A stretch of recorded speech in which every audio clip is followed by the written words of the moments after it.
You're listening to Ernestly Speaking, the only weekly podcast that covers friends, foes, and anything that goes. And now, for your badass host, Ernest Owens. Hey everyone. Did y'all miss me? I missed y'all. It's been a minute. Not really. It's really been a week, but it just feels like how long the week has been that we have had so much happen and so rapidly. I mean, like, my goodness, can you believe it's almost the end of March? Like, that's weird. It's already like close to the end of March, and I'm just kind of sitting here like, that kind of went by fast. But I enjoyed March. March Madness is real, not the sports, because I don't really keep up with what's going on with the sports, except I keep seeing that there's like COVID-19 cases that are like impacting the game or the bracket or whatever. I don't know, the only brackets I've been following is the Oscars and the Grammys and everything else. So that's all I can tell you. But goodness, there has been so much that has happened, especially around a lot of things that are connected to myself and national and media, and just, when you're in the news, it's always a lot. And so, of course, you all see the title of this episode. So you already know what we're going to be talking about this week. Because it's been so much, fuckery that I would be remiss if I didn't discuss it in depth. And so, you know how we do here. We talk about a wide variety of topics, but I just thought, let's talk about the scams, grifts, and clownery, because that has really been the theme of this week as far as what we've been seeing in the headlines, what's being said, who's doing what, locally and nationally. It's been an interesting series of fortunate or unfortunate events. But of course, I want to give you all some updates on some things because people have been asking questions. So my wedding has been going off pretty well. Planning has been great. That lift of like paying the wedding off, we're experiencing that. But now we're into the bells and whistles, and that is even more interesting than I initially thought. So right now we're in the part of, okay, the food is done, the venue is done, the liquor is done, all of that major stuff is done. Now we're looking at a DJ, which we have a DJ now. We have a really great DJ. And we got into sound production this week. We are into lighting production, which is exciting. And, I just wanted to say that I'm so excited for one of the vendors that I have taken up, because they're doing the sound production and the DJ, and they're doing lights. And earlier during this whole process, I forgot. I have to say shout out to the people that are working with my venue, because we almost got ripped off, y'all. And I know that, we've been pretty good at spotting it. And so far we've been good with saving money and just, watching out for a lot of bullshit. And I'm very happy about that part. But there's been a lot of interesting stuff that is come up with planning weddings. Especially when you've never done it before. Like, this is my first wedding and my only wedding, And I've just, got a situation where, I was going about light production with a company that's really popular actually in Philadelphia. And they really sold me up a creek on like lights. Like they I was like, these are experts, these are professionals, I'm just gonna leave it to them.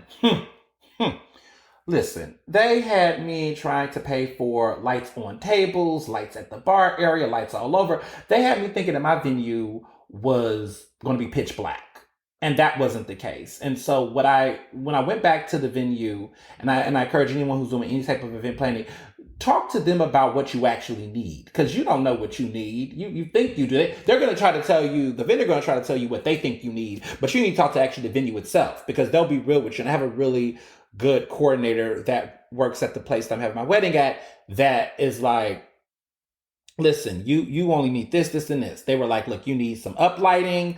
You need, maybe for the dance floor, you can do a floor wash and that's it. And so this place tried to charge me for that, two technicians, two people to do the lights on tables, lights on the bar area. They put floor lights everywhere. I mean, they were doing the most, and they was charging me a real arm and leg. And so the crazy part is that the vendor I did decide to go with, this person is giving me sound production throughout the entire evening. They're giving me lights that I need, up lighting and the floor lighting. They're giving me they're throwing in a monogram and a gobo, which is what they call that monogram with the names on the walls and stuff. They're doing that. They're throwing that in for free. I got a really great DJ that I really am excited about. And they're doing all of that for less than what the other vendor who's only giving me lights was going to do. So I was really about to get ripped off out here, y'all.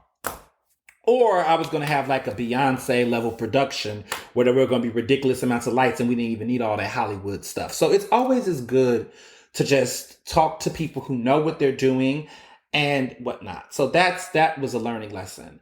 As far as flowers go, I have a vendor for flowers, and I'm just waiting to get my table situation planned out, how I'm going to do my tables, and then I'm going to then finally get the flower situation. But it's coming along, and I'm currently in the process right now of talking to day of coordinators, and I pretty much have my heart set on one particular person who's got a really good company that's doing that. So I say all to say, people, this is sold out. Everything, don't ask me about. I got a friend to do. We have everything. We have the people that's going to do the gift bags too.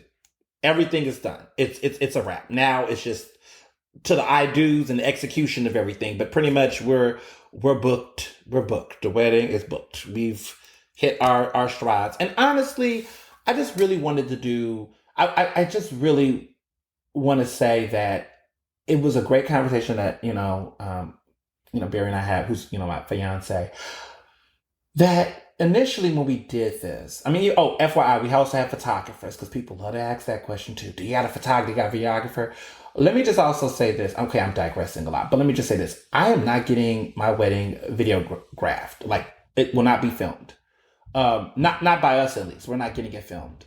And there's no shade because there's a lot of people I know who have done wedding videos and I've seen them. I was a part of them. But I think we don't want that added pressure. Because if you put a camera around me, I'm going to cut up. And I just don't, I want to not think about that. I want to feel that. It's enough eyes on me. I don't need the camera lens. And I also like the idea of memory, of people remembering it and cherishing it. I like the pictures to tell the story. I think filming, for at least in my opinion, for my wedding, I feel like there's so much intimacy that will be not there. And I think that there's fun in, people like to do, everybody's wedding is different. But I think what was important to me and what was important to my fiance was that it was something that was just let's just be in the moment and have the memories and let's see the memories and tell the stories through pictures. Because video tells everything. And video just, I just like the idea of pictures. And if people want to, videotape instances of the cocktail ceremonies and stuff like that with their cell phones, that's fine.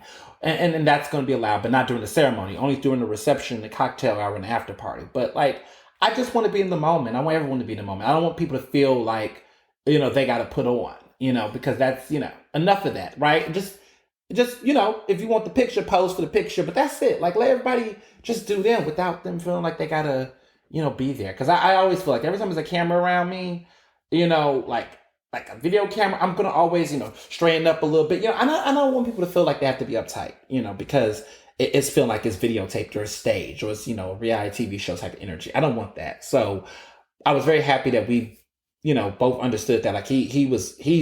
Listen, he likes pictures, but I think if he could minimize photography as much, he probably would. But I think we just was photography is great. But all of the other crazy things and bells and whistles, no. But I think one of the things that also came to mind with just planning the wedding, and I thought was really important, was just the importance of just letting family be family and letting friends be friends at the wedding. a lot of times I have seen situations where friends will have they will make their friend be something else for the wedding or do other things and be planners and all that, and they get their friends get worn out, and then sometimes it can wear down a relationship. I made it a point that the wedding party is going to do the whole bachelor parties and stuff and all that kind of planning for both of us as grooms. Our party's going to do that, but as far as like actually doing all the other additional extra stuff for the wedding, I want professionals to do it, and I don't want. And I'm not saying that my friends can't pull it off because my friends can pull off anything.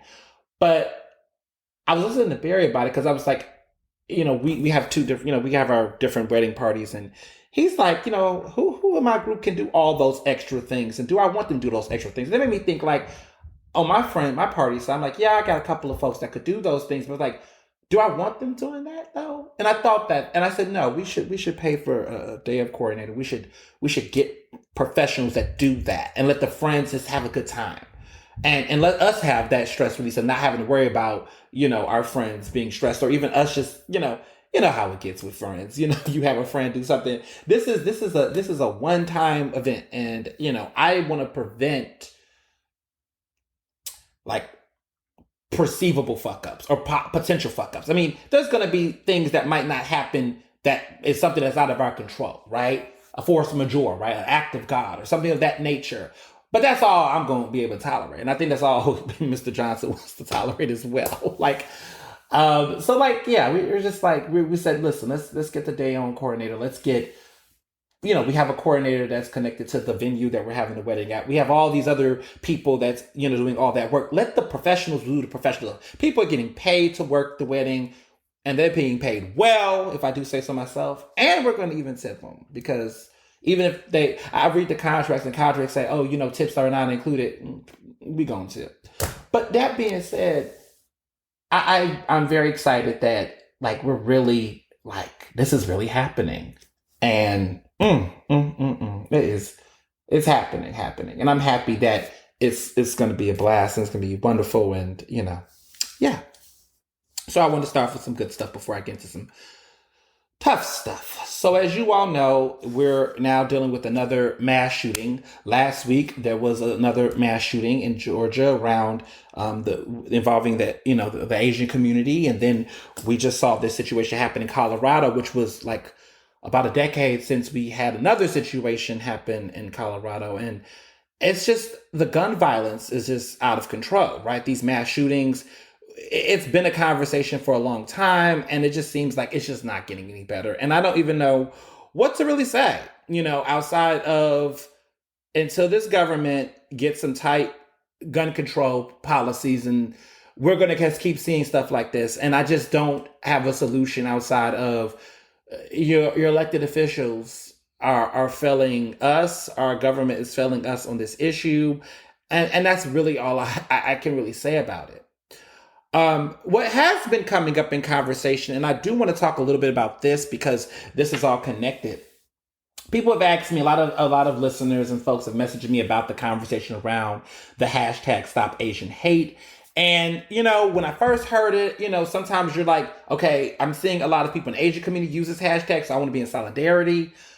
But in the back of my mind, I did have some reservations about, is this the right language, even though it wasn't necessarily, I felt like my place in that moment to tell community. But people have come out and started speaking about it. Someone had said that the hashtag Stop Asian Hate is a problem for many reasons.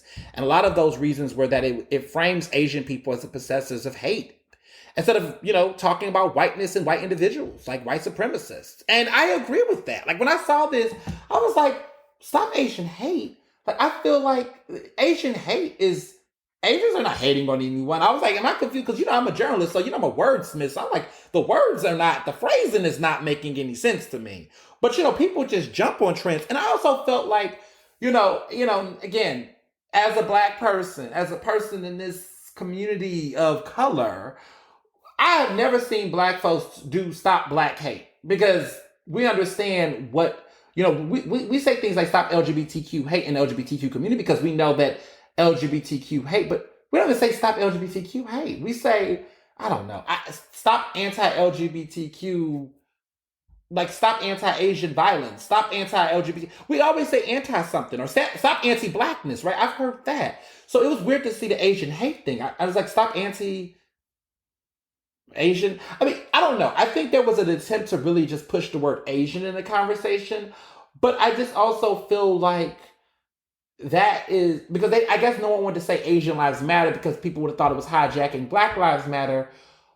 But I just also just feel that this situation has become that just shows you how expansive white supremacy is because we're at a point where if we're trying to keep these distinctions between Black, Latinx, and Asian and all these different groups, we're missing the point that at this point it's one suspect, and that suspect consistently is a white lone man. It's not a white woman that is doing these killings. Now, sometimes white women are instigating them, right, and being complicit in it for sure.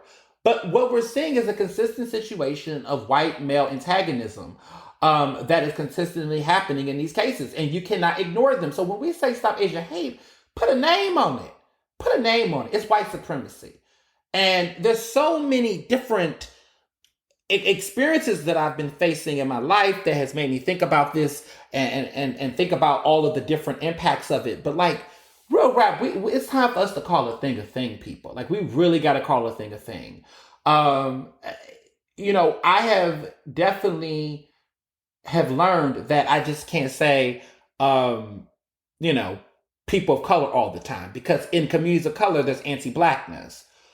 We just can't call hate, because hate can be for different reasons. Asians can hate each other, right? That's not what the situation is. It's white supremacy, white terrorism. So we need to just, as a community, as a group, come together and just address what the elephant in the room is. Now, I've spoken to some Asian friends of mine who have said that, and this is from their perspective, that a lot of this is that this narrative around speaking specifically about white people has often been a challenge for Asian communities because of the sole narrative around model minority and this appeal to whiteness as access to capital that Black and brown people, Black and Latinx people don't get. And there is conversations around affirmative action in colleges and things of saying that Asian people are white adjacent. That in many ways the numbers of marginalization, as far as if we're doing it on a population to scale, there isn't disparities on the same scale of Black and brown people when it comes to particular areas. So, for example, like some publications I advocate for as the president of the Philadelphia Association of Black Journalists, numbers that reflect Asian diversity can be on par with the national population or not as staggeringly low. And then sometimes overrepresentation, like when you look at universities and colleges, the number of Asian people in those particular institutions are overwhelmingly higher than the national population if we're talking about disproportions in scale with the national population scales and numbers. Black people and Latinx people oftentimes are under or low when you put in population. Even in Philadelphia, when we look at the population, the Asian population in Philadelphia, there in some cases their number percentages are higher than what the scale is to the city per capita. That's not saying that the experiences they face, they don't experience racism. Let's be very clear. Underrepresentation, representation numbers don't reflect lived experiences or harm that can be done or historic factors. That is very important to understand. But that is why I tell people, don't play into representational politics, because they can bite you in the ass when it comes to conversations about actually fighting against white supremacy. If you make the conversation only about representation and numbers, then you act as though you don't know how those numbers got there or what caused them. And white supremacy causes a lack of representation of people of color. White supremacy also plays a role in violence and hate, even when we're overrepresented as a racial ethnicity in a group. Because look at Philadelphia. Philadelphia is a majority Black and brown city. And yet, even though we have those experiences of the population reflecting us, or even though our city council is predominantly Black, that does not mean that white supremacy has stopped us from having high numbers of poverty, high numbers of mass incarceration in our city. So I have to tell people, separate the difference between representation and white supremacy, right? A lack of representation is a byproduct of white supremacy, but it's not the only affliction happening. And so you got to spell it out.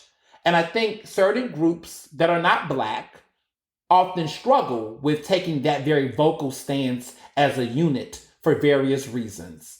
And I will tell you that, as someone who grew up in Houston, right? Houston is a very multicultural city. In my high school, as you all know, I was a class president valedictorian, and it was a majority, black and brown school. We didn't really have any white people that went to my high school. In my high school, I had 5,000 kids, roughly 1,000 kids in my graduating class. We had a large Asian population, a large Latinx population, and a large black population. But we didn't really have white people in my school, except in the teaching. We had a lot of white teachers. And one of the things that happened to me when I was valedictorian in my high school, this was back in 2010. So it's been over 10 years now. The salutatorian was Asian. And I remember teachers that were telling the young woman that they really wish she would have got it because, I was too confident, and I was overly confident is what one teacher said about me. I was overly confident and borderline cocky. And that she felt like me being salutatorian would have humbled me. And she thought that the Asian girl who was salutatorian, deserved it more because she was more polite and she was more approachable in the classroom. Back then, I did not have the words, but I had the feeling of what the fuck that was. That was racism. That was racist as fuck. You know what she was doing.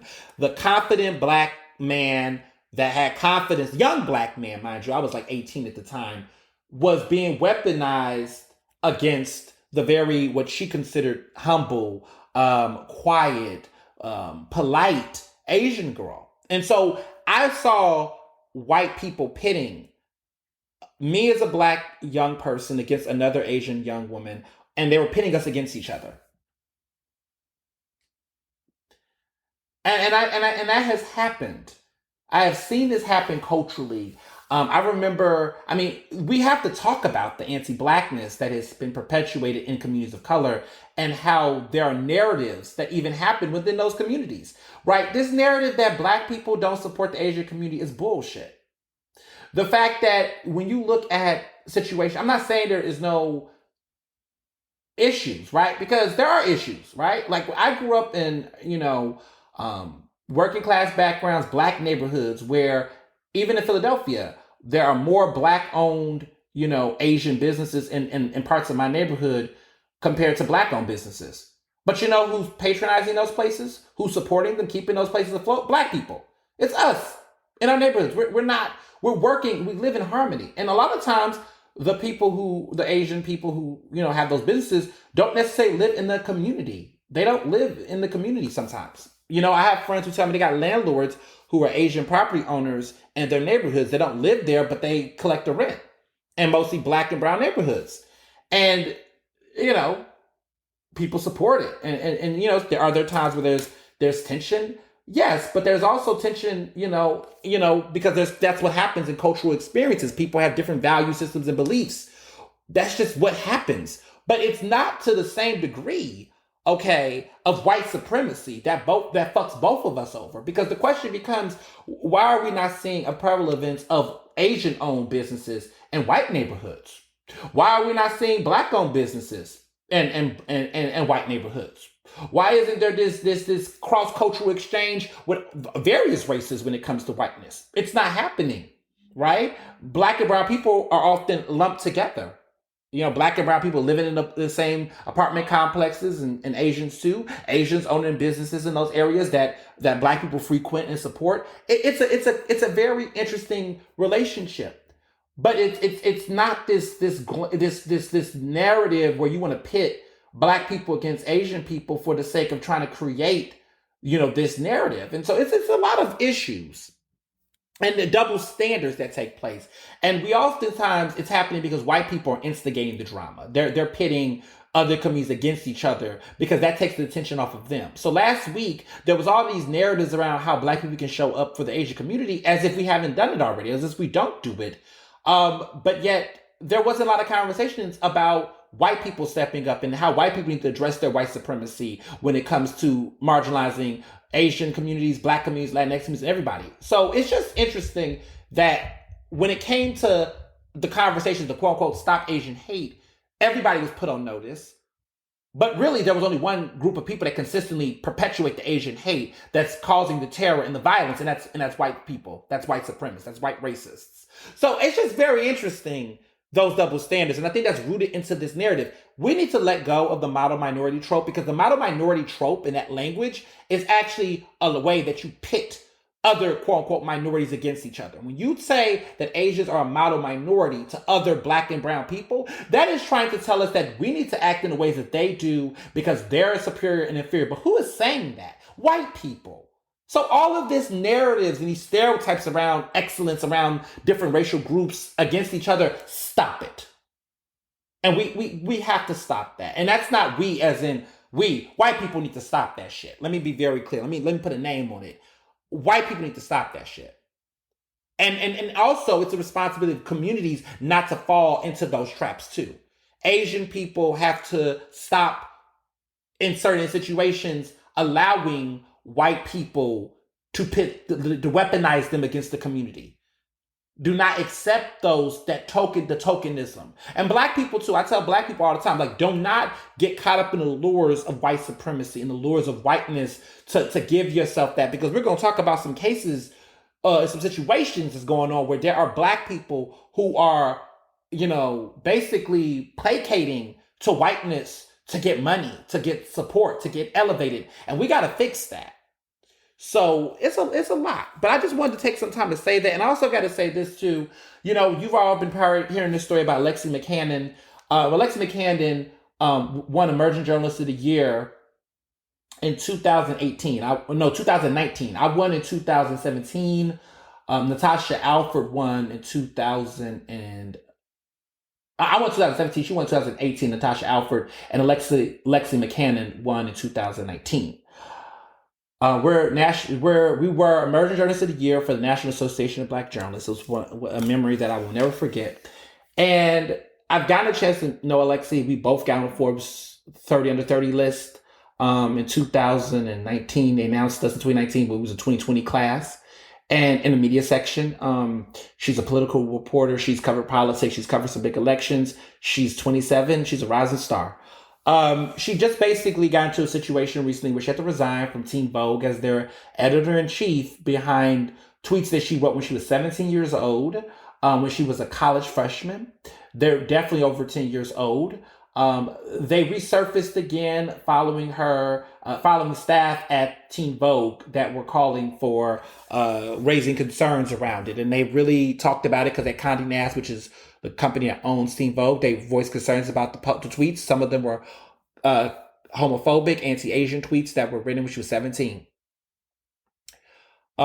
She addressed this back in 2019, I believe. It was about 2 years ago she addressed this when it came up during a situation where she had a Twitter exchange about Charles Barkley, the former NBA player. And people had brought those tweets up then, and she had addressed it then. She had apologized. And, she moved on. And then this, of course, comes back again. The pressure was mounting. A sponsor had pulled out from, Teen Vogue. Celebrities like Olivia Munn and others called Alexi out, and people called for a resignation. And she's 27, y'all. She resigned. She wrote a statement. She resigned before she could even start the damn job. And listen, people can ask for what they want to ask for, right? That, every group can. And I just think it's interesting that when I look at all of the acts of racism in the media industry, it's interesting how swift people were quick to call for her to step down behind it, and she resigned. And it was immediate, it was swift, but you've seen so many white men do shit like this. And I just wonder, to myself, Alexa was 17. She was a minor when she wrote those tweets. And I mean, I said last week when I heard this news, listen, if that's what they want to do, if that's what the staff wants, because listen, somebody who's the editor at large for a magazine, your staff and your people are the people that want to work with you. I think personally, this is just my personal opinion. I just want to say that real quick. I think that I don't think it was really about the tweets. I think the tweets were a part of it, but I think a lot of them were frustrated. And I read in several stories that she was very young, that she didn't have any like formal magazine experience, and there were other people that worked there that felt like they could have had the job or deserved the job and were being overlooked because of Alexi's big presence. She worked at ACO. She did ACOs on HBO. I mean, she made a name for herself, and she was a big deal. And I think that was the narrative at the time, was this like people were questioning, whether it made sense for her to get the position. Was she ready? Was she not ready? But it's interesting because again, Black women get put to a different standard compared to it. And I also think there was some drama because she is dating a man who got recently, he recently resigned from the White House.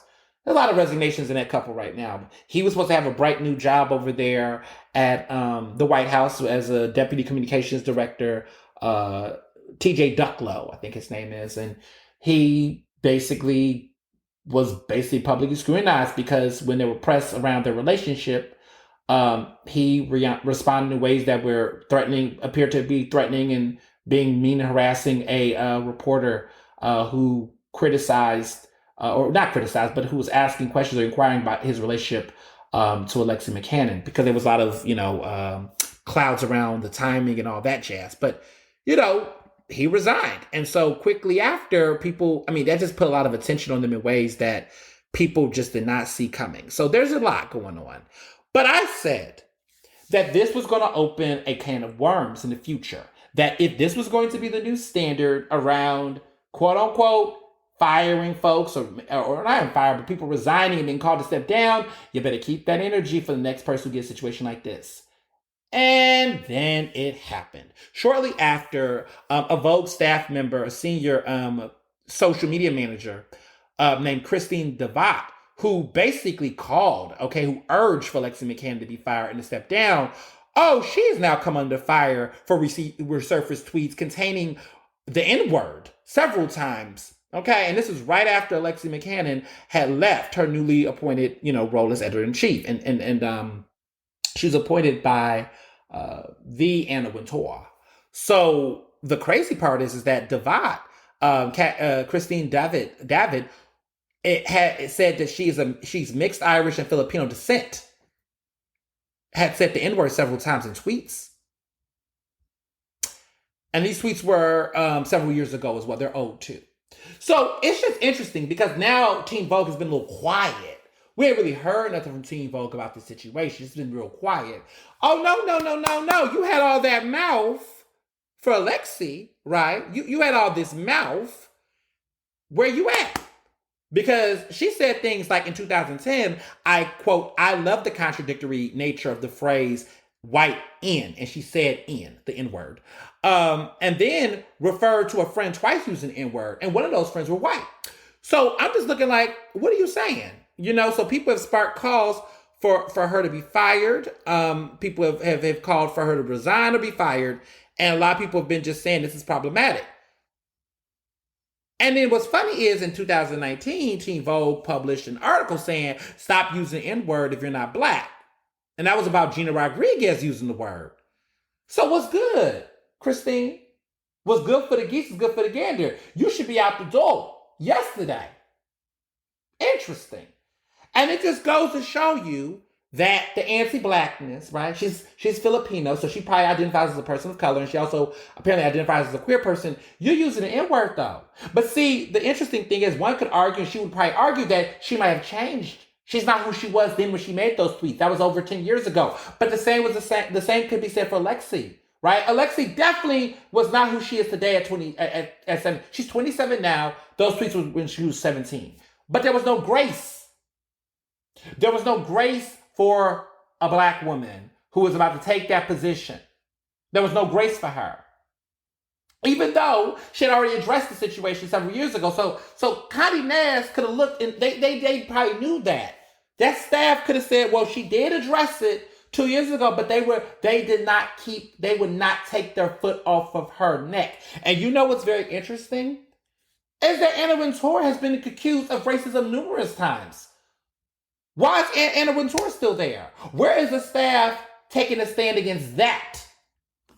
Like I said before, that double standards when it comes to it. It's easy to attack a black woman for a past history of showing anti-Asian sentiment than it is to call for change for an Asian mixed descent woman who has shown anti-blackness and blatant racism as well. Where is the justice? Like I said, where's Teen Vogue now? Why is she not packing her shit up and leaving? Right? Because she's talked all that shit. She was the one bucking and knucking if you buck about getting Alexia out of there. Had all that shit to say. And she's the social media manager. So you didn't delete your tweets? Interesting. But that's why I tell people, you have to make sure that when it comes to stuff like that, either you got to keep that same energy or you just don't say anything at all. You mind your business. But see, that's why I say it's deeper than the tweets. It wasn't, to me, I feel like they had an issue with Alexia McCann for various reasons. Now, let me be clear. She would have been the third consecutive editor-in-chief. Before her was Lindsay Wagner, and then before her was Elaine Worthroth. They were both there. Elaine was there, and then Lindsay Peoples-Wagner was there, and then after Lindsay was supposed to be Alexi, but now, the position is now open. So, I just wanted to say that, keeping that same energy, before I get into the hot topics. I just wanted to say that. Krispy Kreme Donuts is doing their thing. Shout out to Krispy Kreme Donuts, y'all. Let me just say that, because Krispy Kreme Donut is great. And I love me some Krispy Kreme donuts. Okay, Philadelphia ruined it because y'all don't understand them donuts. They warm, they cute, they biteable, they're beautiful, they're pretty, they're sexy. I just love them. So it's interesting, what I'm saying, that all of a sudden people are, trying to come for them because they've created a new policy that basically asked for not policy, but a new initiative that if you're vaccinated, you get a free Krispy Kreme donut every day. Now, my ass would have been driving to all the Krispy Kremes down south or whomever have them. I would have went up in there with that vax card and ready to show my ass and show out. That's what I would have personally did for me. But different strokes for different folks. Some people are complaining. They're saying it's going to increase obesity. If y'all don't shut y'all fat phobic ass up, let me tell y'all something. It is a cute gesture. Let me pause this. I don't think there's going to be a lot of people that's going to really take Krispy Kreme donuts up for it. I think it's a cute gesture. Just like when Dunkin' Donuts does that thing with the Eagles where there's a free coffee every time the Eagles win a game or something. Like, listen, it's a cute gesture. It's a way to, listen, it's great promotion, right? And you don't know how many of them donuts get probably tossed out or thrown out. A lot of people are not losing their mind. Most of the people that will probably go to Krispy Kreme that will want to get that free donut will probably also buy a coffee with it or buy orange juice or something else. That's marketing genius right there. Real marketing genius. We're going to talk about marketing dumbass thing in a minute, but let's just talk about this marketing genius. I think it's smart. I think it's cool. And people that just overdo it. So there was some doctor that was on Twitter talking about some, there's other ways to get people to do these things, blah, blah, blah. I was like, I cannot stand with people on social media, Twitter, professionals, overanalyze the most simplex, fun shit. Stop fucking professionalizing fucking fun. Like, stop it. It's not meant to be taken literally. Yes, they're going to give you the donut if you want the donut. But if you don't want the fucking donut, don't eat the fucking donut. And just stop it. It's a nice gesture. It's cute. Have fucking fun, people. Hundreds of thousands of people have died from this pandemic. There are people that are now finally vaccinated. There are stories now that I'm happy. Reports are saying that Black and brown people, Black and Latinx communities are going and getting vaccinated, and they're in the stigma and all of that, Tuskegee, all of that is starting to just wane, and people are really just saying, let's get out here and do our thing. Now, some people are doing a little too much, because let me be clear, just because you're vaccinated don't mean you should be going out here without a mask. Now, y'all need to stop with all that, okay? In Philadelphia, we can't even get the Pennsylvania restrictions lifted because now the cases in Philadelphia started to increase because people are here cutting the fuck up. I'm sorry. Just because other people got vaccinated, you should be keeping a mask on. Period. But I digress. So let's get into the main headline topic of this podcast episode, which is about scams, grifts, and clownery. Let me first start off by talking about the biggest clown that consistently finds it necessary to, talk about me and being his feelings. So you all had sent me screenshots about Shaun King, talking about me on Instagram, screenshot of my Clubhouse conversation. 2 words, mission accomplished. I did a very epic Clubhouse room on over the weekend about concerns around Shaun King. And the question was, when are we going to, finally deplatform Shaun King? Because Shaun King, as you all know, that controversial activist who's been accused of grifting, who has been accused of targeting Black and brown people. He's targeted me on social media. He's targeted several other Black women and queer people specifically on social media for calling him out on a lot of the questionable bullshit he's been doing for several years. Black women have accused him of stealing their content, their ideas, their strategy. People have also spoken about how he appears to be exploiting Black trauma. He has had a lot of questionable crowd fundraising efforts. He's had projects that have failed, that have left a lot of people fucked over. And people have consistently written about this for years. There's been plenty of articles and press. If you Google Shaun King, you'll see something. Google Shaun King and the word grifting and you'll see something. If you want to see something. I mean, it's out there. And for whatever reasons, he still has a legion of supporters because I believe that celebrity culture is just literally going to be the death of a lot of society because people love to be adjacent to celebrities and stand over them. And listen, I stand over folks too, but I'm my own goddamn individual. If you fucking up and you really fucking up, I'm done, okay? Like at my wedding, we're not playing Step in the Name of Love by R. Kelly. Now, when I was little and I didn't know all the shit that R. Kelly was doing, I just imagined my wedding was going to have us stepping in the name of love. But I guess we're going to have to just do the electric slide and call it a day, or the Cupid shuffle, or the cha-cha slide, okay? That's just what we're going to do. But like, that's the principles that I hold myself to. I just feel like at some point you can like a person, but then you can also recognize that they're really doing some really problematic shit, and you're consistently seeing ongoing, never-ending stories about the same shit. If there is smoke, there is fire. And it's time for people to come out here and pull out the fire extinguishers. For real, for real. There's just no excuse at this point. So at this situation came about because a Black queer trans person was targeted by Shaun King, calling out Shaun King's fundraising efforts. And Shaun King singled this person out on their social media to the point, on their Twitter, to the point, and mind you, this person's not verified, doesn't have a lot of followers. Plenty of people have always called out Shaun King. But Shaun King seems to cherry pick Black women in particular and Black queer people specifically when he does this. And it happens to a lot of queer femmes. It's just always the same pattern. For whatever reason, it's a very typical pattern. I was one of the people that have been targeted by Shaun King when I've called him out on questionable behavior. And he has a pattern of targeting us, like Clarissa Brooks was a person he did this to. But this individual, what had happened is their website got trolled to the point where they had to literally shut down from Twitter. And they came on my Clubhouse and shared their experience. And I'm just at a point where I'm tired of people asking the question, well, what did Shaun King do? I don't know what's going on. You stop fucking lying.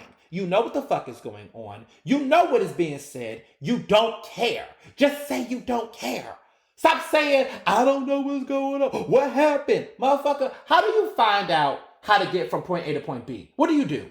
Oh, do you go to Uber? Do you Google? Do you go on Facebook? Do you check your page? Do that for Shaun King and see what you find. And if you care, you would take it into consideration. But all of this I don't know shit is for the fucking birds. We have all of this social media. You know how to do the Cupid shuffle. You know how to do these stupid dances. You know how to do all this dumb shit. You know how to Google. Just say you don't care. Just say you like him in spite of his fuck shit.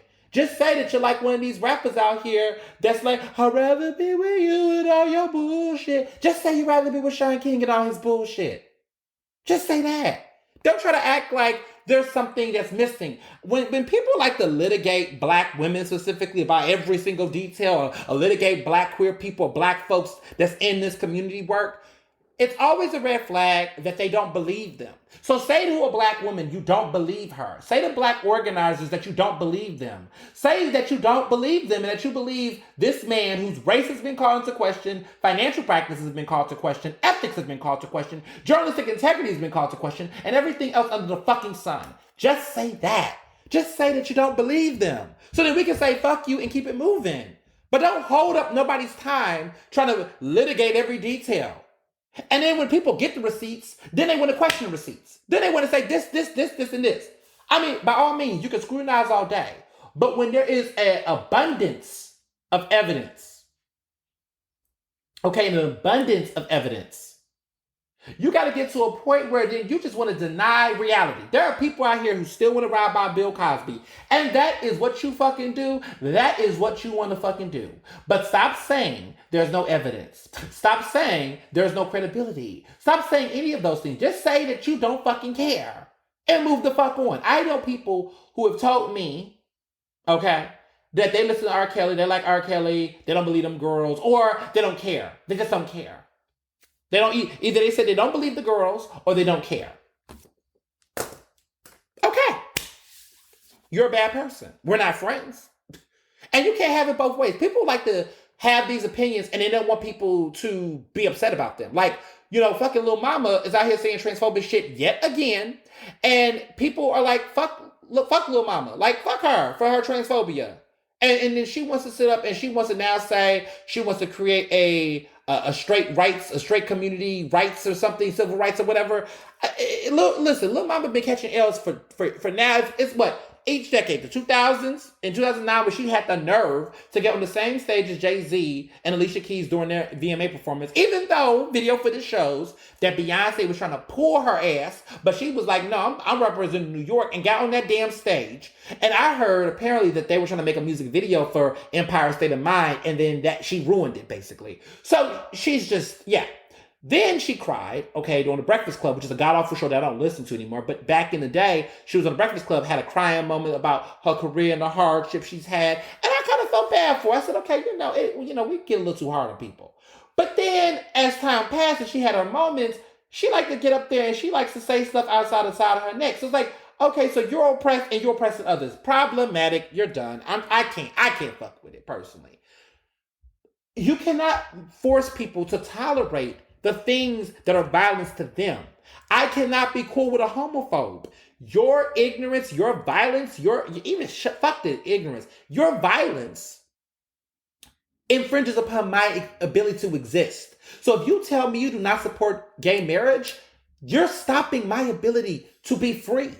Your people like you and your ideology creates an environment for people like me to not fully be given my human rights and my right to happiness, which is an inalienable right that I fucking deserve. So when you don't understand, this is not a matter of opinion. Why is it that those in power of privilege, whether it is white privilege, whether it is gender privilege or sexual orientation, right? Straight people have privileges, right? In society, right? We're still, as LGBTQ people, trying to get the Equality Act to fucking pass. Okay? Black people are still trying to get equality under the law, equity under the law. What makes you someone that says that that's a matter of opinion for you?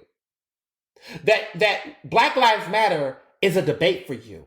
And can we stop with this notion of acting like everything's devil's advocate? You don't get to play devil's advocate in conversations around racism. There's no devil's. If you are playing devil's advocate in conversations around racism, that means that you're taking the position of a white supremacist. If you say that you're playing devil's advocate in conversations around LGBTQ rights, that means that you're playing the side of a bigot. Who wants to do that? It's no debate. There's no debate. And if you don't support it, own your fucking title. You can't say, I don't got nothing against the LGBT community, but, no, there's no but. That's like saying, I don't got anything against Black people, but, no, fuck out of here. What you mean, but?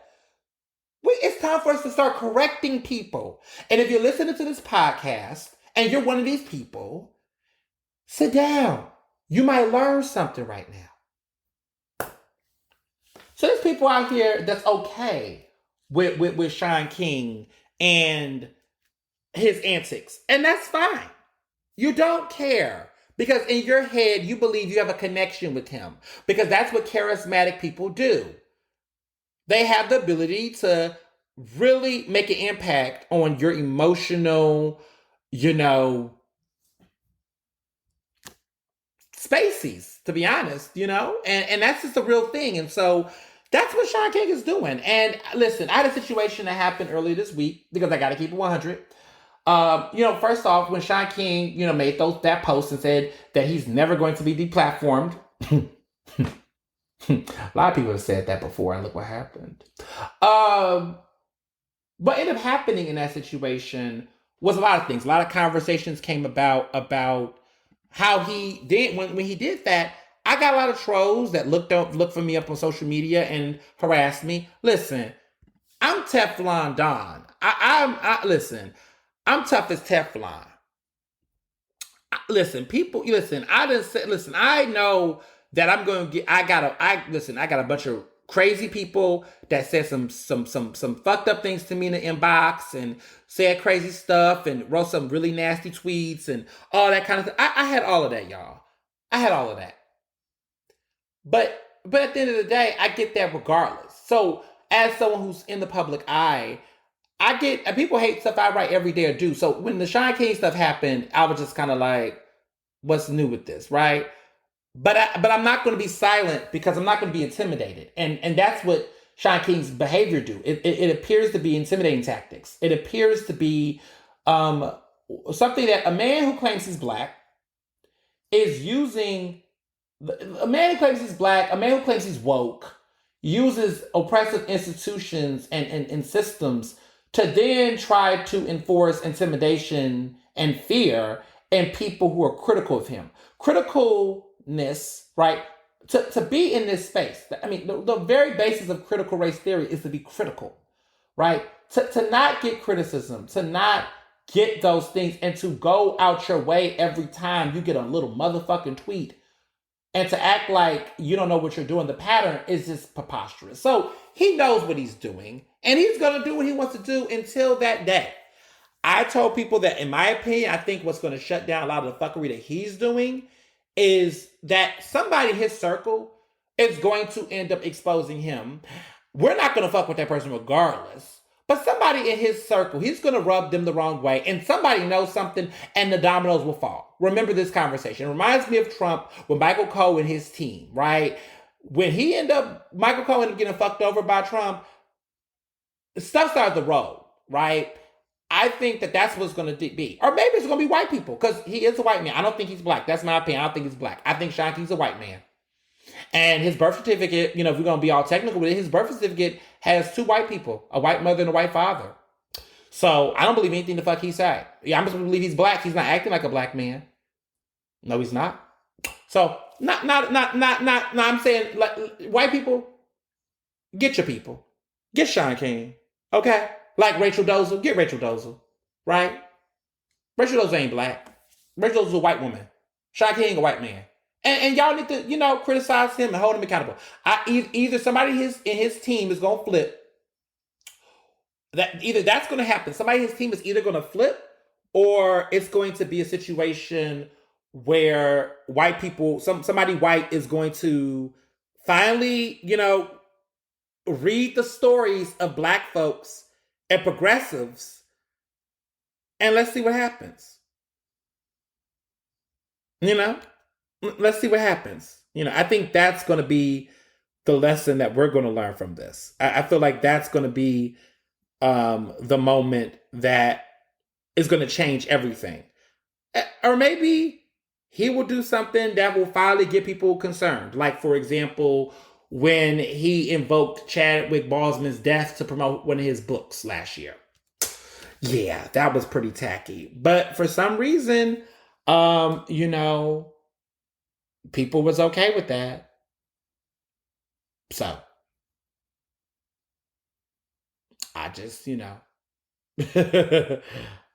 I'm saying? I be, fans be like, I'd rather be with you and y'all, your bull with, Jaquez or Jaquez or Jaquez. I don't really listen to him like that. He ain't the king of R&B either. But saying all this before I get into my other tea, there has just been this situation for a long time where people have tried to act like they don't know. So somebody reached out to me earlier this week and wanted to have a conversation with me and Shaun King. They were trying to bring us on their podcast to have a conversation with Shaun King and myself. I was like, sure, I'm down. They went into this whole thing about they don't like to see people infighting. And I have to tell them, this ain't black people infighting because I don't see King as a black man. They was like, oh, they want to sit us down. I said, okay, sure, I'm good. I'm down. I said I'm down. I wasn't even going to engage with everything. I was getting paragraph long messages. And this person then comes back to me and said that Shaun King, they reached out to Shaun King, and Shaun King said he did not want to do it because of my Clubhouse conversation, which child wasn't about the Clubhouse conversation. Shaun King ain't trying to have no conversation with nobody, okay? There were several people, activists, who have spoken to Shaun King. Shaun King has had what they call call-ins. People have consistently told Shaun King to stop what he was doing, and Shaun King has continued to do what he was going to do. So if D-Ray McKesson can't get through to you, if Leslie Mack can't get through to you, if other black organizers, activists, and other people in this work have tried to call on you to be accountable, and you have yet to really respond or do as what happens or people have requested, it's a red flag. So it's been a lot of concerns with how he has carried himself, and just wanted to say a lot of people have shown up and shown out and have consistently spoken up. And I feel like the more and more people talk about these issues, the more and more it matters. But let me talk about one person who hasn't been talking up about this that is concerning to me, and that is Larry Krasner. So as you all know, DA Larry Krasner is running for re-election, and he has been making a point to continue to affiliate himself with Shaun King, who Shaun King's PAC has given Larry Krasner money. Shaun King's PAC is Real Justice PAC, and Shaun King's the co-founder. And he has been, for many years, him and Larry Krasner have been doing this, run around the national circuit. And Krasner has been getting a lot of spotlight and attention based off of relationships like getting money from billionaire George Soros for his campaign, getting money from, of course, Shaun King, and also just other types of visibility. He's got like this 8-episode or 10-episode documentary for PBS about his life that was supposed to come out during election, and they were like, So that's coming out after the November election, the general election. That documentary is going to come out. And it's just a lot of interesting elements. But like Krasner's been doing a lot of chasing the national spotlight, and it's starting to hit home because with Mumia, who basically tested positive for COVID and has all types of other health issues, including issues involving his heart and other problems. People feel like that Krasner is dragging his feet on bringing justice in that case and releasing Mumia. People want Mumia released. Of course, Mumia has been incarcerated due to being charged with murder in the death of a Philadelphia police officer named Daniel Faulkner. People say he didn't do it. People say the case was handled wrong, and they want the case to be reopened. And Krasner has been making some inroads, but people feel like he's been making a lot of excuses on how far he can go to the extent of what the DA's office can do. It's a very complicated, intricate case as he wants to describe it, but people just feel like they're questioning his ability to do that. I'm also upset that with cash bail, he kind of reneged on the cash bail thing. He said he wasn't going to ask for cash bail, but during the pandemic, he started asking for cash. And it was like, bruh, what's going on? I thought you wasn't touching cash bail. So there's just a lot of things where you realize that, first of all, I've been trying to tell people for the longest, why are we calling district attorneys progressive? Why? DAs are not progressive. The work that they do with the state alongside the police state is very much so antithetical to the idea of what a progressive is. You cannot progressively be a top prosecutor. How are you a top prosecutor and progressive? How can you progressively be a top prosecutor? I mean, you can do some quote unquote reform measures, but the system itself is still inherently corrupt, and you're not a progressive in the space. I just don't get that. Just call yourself a Democrat and be done with it. But to say progressive is just really problematic to me, in my opinion. So moving along to other things that are problematic in my opinion, because I just feel like we're on this show about scams, grifts, and clownery. Let's talk about grifting. This Derrick Jaxn guy. Okay, everybody's been talking about Derrick Jaxn, even if you know who the fuck Derrick Jaxn was until this week. What he's doing and what's going on is a pretty big damn deal. So Derrick Jaxn got exposed this week in the press, in the media. For cheating like multiple times. He's married. And let me back this up. Derrick Jaxn, okay, is a chocolate man. Cute. I think he's cute. He's problematic, but he's cute. He's a good looking man. I can see it. He's giving you broad shoulders, low fade haircut, dark and handsome. He's giving you that energy, right? He is like supposed to be this relationship expert, and women just loved hearing his opinion on relationships. I started to look at his old content because I didn't really know who he was. But he's like a social media guru, relationship guru expert. And see, I always raise a flag with these experts and these gurus, y'all. What the fuck? Does he have a doctorate degree in clinical psychology, relationship counseling? Like, does he have, like, where is this expertise coming from? Like, anecdote. Y'all be relying on anecdotal motherfuckers to be experts. Your anecdotes. Oh, well, I've dated several people and this is what I have. Well, we know, including in your marriage. But anyway. This Derrick guy was a relationship expert, wrote all these like little digital books about healing and things, built a following. And I think a lot of it is code of celebrity. I think he's a good looking guy that is, very, I guess, appealing to people. He's, got a sense of humor. I guess he's personable. And people just like to follow good looking people that say personable things. If I, y'all think I'm cute. I mean, people say I'm cute all the time. But but I'm actually knowledgeable and legit. Let me be very clear. I'm not comparing myself to Derrick Jaxn.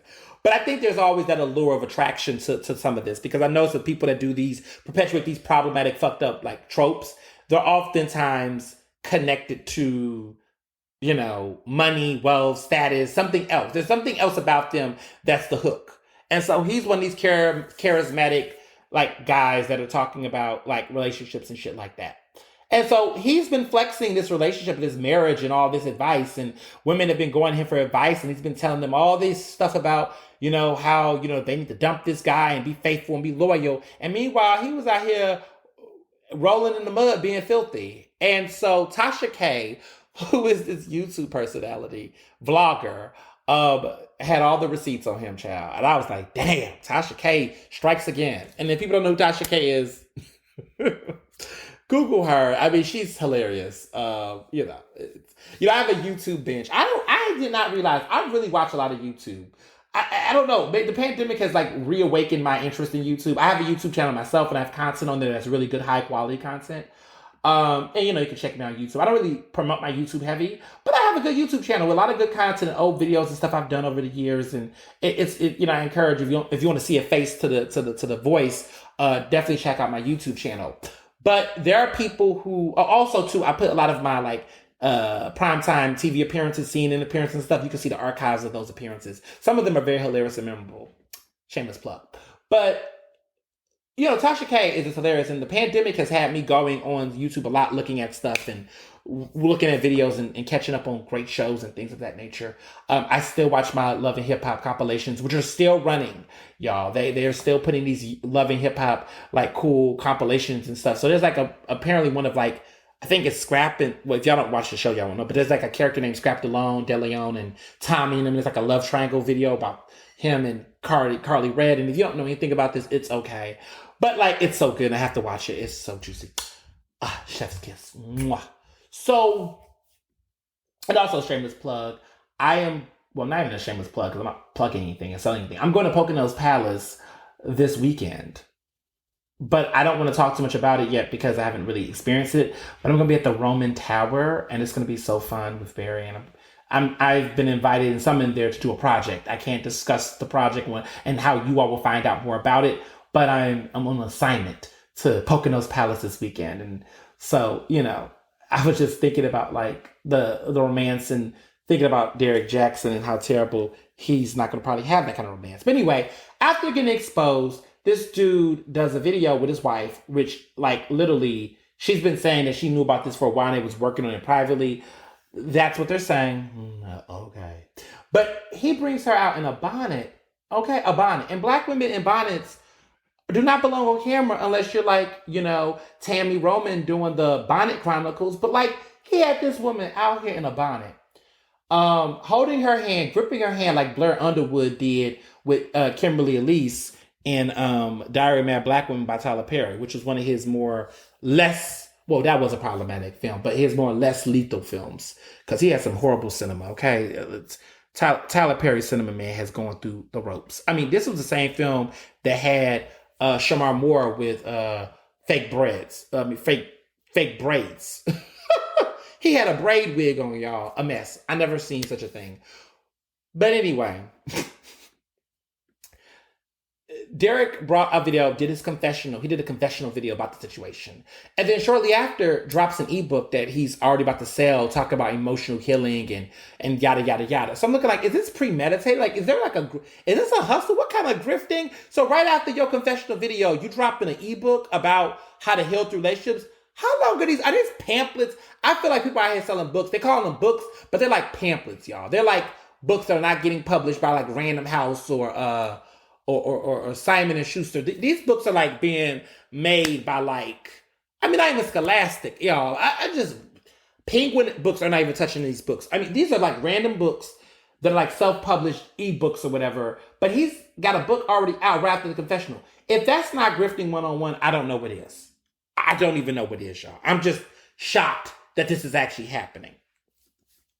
So he's up there gripping her hand, holding her hand, talking about they're going to make it through this and yada, yada, yada. And I'm just like, sir, first of all, if you don't stop gripping this lady's hand, third of all, let me, before I get to like the humiliation of this, the next crazy thing he does is that he then turns around, he's gripping her hand, and he's like holding on to it tight. And I just feel like there are moments where he is talking about some of his infidelities and describing some of it, multiple women, and you can see that hand getting tight. Like she is grabbing on like, okay, I'm ready to leave. I just don't understand, man. It's just embarrassing. It's embarrassing. It really is embarrassing. Words can't describe how embarrassing the situation is. And I think the problem is, for me, is that there's just a lot of misunderstanding about, if you get caught up in some shit like this is a moment for you to then take that L and dip. Like go away, disappear, go away, go away in silence. Take a moment and dip. I don't get it. Like, there's some stuff that just shouldn't be happening. And so when I see people use these type of experiences to then turning into ways to make money, I'm just like, let me be clear. I guess one can argue, don't musicians do that? Like, didn't Usher do that with Confessions? Like, Confessions is now 17 years old. I'm getting old, y'all. I was 13 years old when Confessions came out, and now I'm 17 years old, which means I'm turning 30 this year. Good gracious. But hey, Confessions, Usher did that with Confessions. Iconic album. I will give it that. Iconic. Went diamond, y'all. When last time we saw great albums go to that? The year 2004 was a great year for music, y'all. We had Diary Alicia Keys. We had the Love Below speaker box. The Love Below, 2000, 2004. That whole 2000, 2004 era for music was we had some good albums, okay? We had some good quality music back then, okay? Just wanted to say that. Evanescence, yeah, those were the days. That 50 Cent, before he was trash, had, 2003, 2004 was a really resurgence of, Dangerously in Love came out that year, even though half the album was good, another half was like, let's not talk about it. There was a lot of good music that came out. Well, there was like a rebirth in pop. Britney gave us In the Zone in 2004, I believe. In the Zone came out around that time. Man, those were the days. Okay. Anyway, nostalgia over. There's just been a lot of questionable, things around like this idea of capitalizing off of your money during capitalizing off of personal heartache. I think people are not upset that he did it, right? I think it's the fact that he did it so fast. And also the fact that it just seems very generic, right? So to make matters worse, he decided to do a reaction video of his situation, but in third person. And I hear that in videos, he talks about himself in third person, which is very egotistical and weird as fuck. But he has a following. So he did a reaction video to his own video. And I'm like, wait a minute, how are you doing a reaction video to your own shit? What? It's something going on. But I just think at the end of the day, the person that really is getting embarrassed the most out of all this is his wife. And I think that's, I feel bad for her, but then again, maybe she doesn't want me to feel bad for her. But I just feel bad for her because at the end of the day, she has to endure this public embarrassment, and he's too busy trying to get money off of it. And I guess she's staying with them because, someone would have begged the question, where else will she go? Not that she has to go not as if her around being with him is the purpose of her life, but someone made the point that, oh, she's probably sticking with him because, this is the life, and he's also probably begging her and stuff, and so it's just complicated. But it's just like, why are you exploiting this ridiculous moment in your life in this type of way? I just think it's tacky. I just think it's fucked up. And I just think it's just like I really, really, really feel for her. So, on to another scams, grifts, and clownery in no particular order. So, there is a guy named Runaway Billionaire who, if you don't know who he is, you don't even have to know who he is. Honestly, it really doesn't matter. Runaway Billionaire is a man who has nobody's education, nobody's certifications, nobody's, how do I frame this? Technical credibility based on actual, expertise in the things that he's doing. But he's giving people, financial advising. And there is a wave of a lot of people out here who are giving financial advising. Now, let me be very clear. If you got, an MBA, if you got an EA, which is, around advising, around enrollment advising for taxes, if you have a, CDE and all these other certifications, you're licensed. You've been vetted. You have, you're accountable, right? You got principles. You have ethics that are instilled in you to perform a particular task in a role of finances. Okay? MBAs, have education in that, but people who are, have CEs, CDEs, and all these other certifications, those matter, people. They matter. And there's competency in them. And you need to be able to back the work that you do with them. And we'll talk a little bit about how sometimes that alone isn't necessarily good. Not good. It doesn't necessarily present results because it can be manipulated. And I'll talk about that in my next case that is currently hot in the press right now. And we'll put it all together. But I really want to get on this. This guy has none of this stuff. But he has, I guess, made money. I don't think he's definitely not a billionaire. And I don't think he's a millionaire in my opinion. I doubt he's a millionaire. But he is basically have been living a lifestyle publicly on social media. Now, I have interviewed him. So let me be very clear that I don't talk about people that I have not had a personal exchange with or some type of encounter with unless they're a main profile celebrity. If I'm talking about local people or people of interest that I think that there's a lesson to be learned from, there's going to be an Ernest Owens encounter, right? That's just what I believe. I believe that there got to be something that ties it together. I'm not on the peripheral of anything. I'm in the sauce. So a couple of months ago during Black Friday of November, right after Thanksgiving, I called out a man named Nehemiah Davis, who is this, he's got a national attention, but he was based in Philadelphia. But if you follow the story on CNN last year about a man who was giving out a bunch of turkeys in Atlanta, this is this guy. He's gotten shout outs on the Shade Room. He's got a national following on his Instagram and social media platforms. And, even Steve Harvey has vetted him, not vetted him. He clearly has not vetted him, but he's basically vouched for him, right?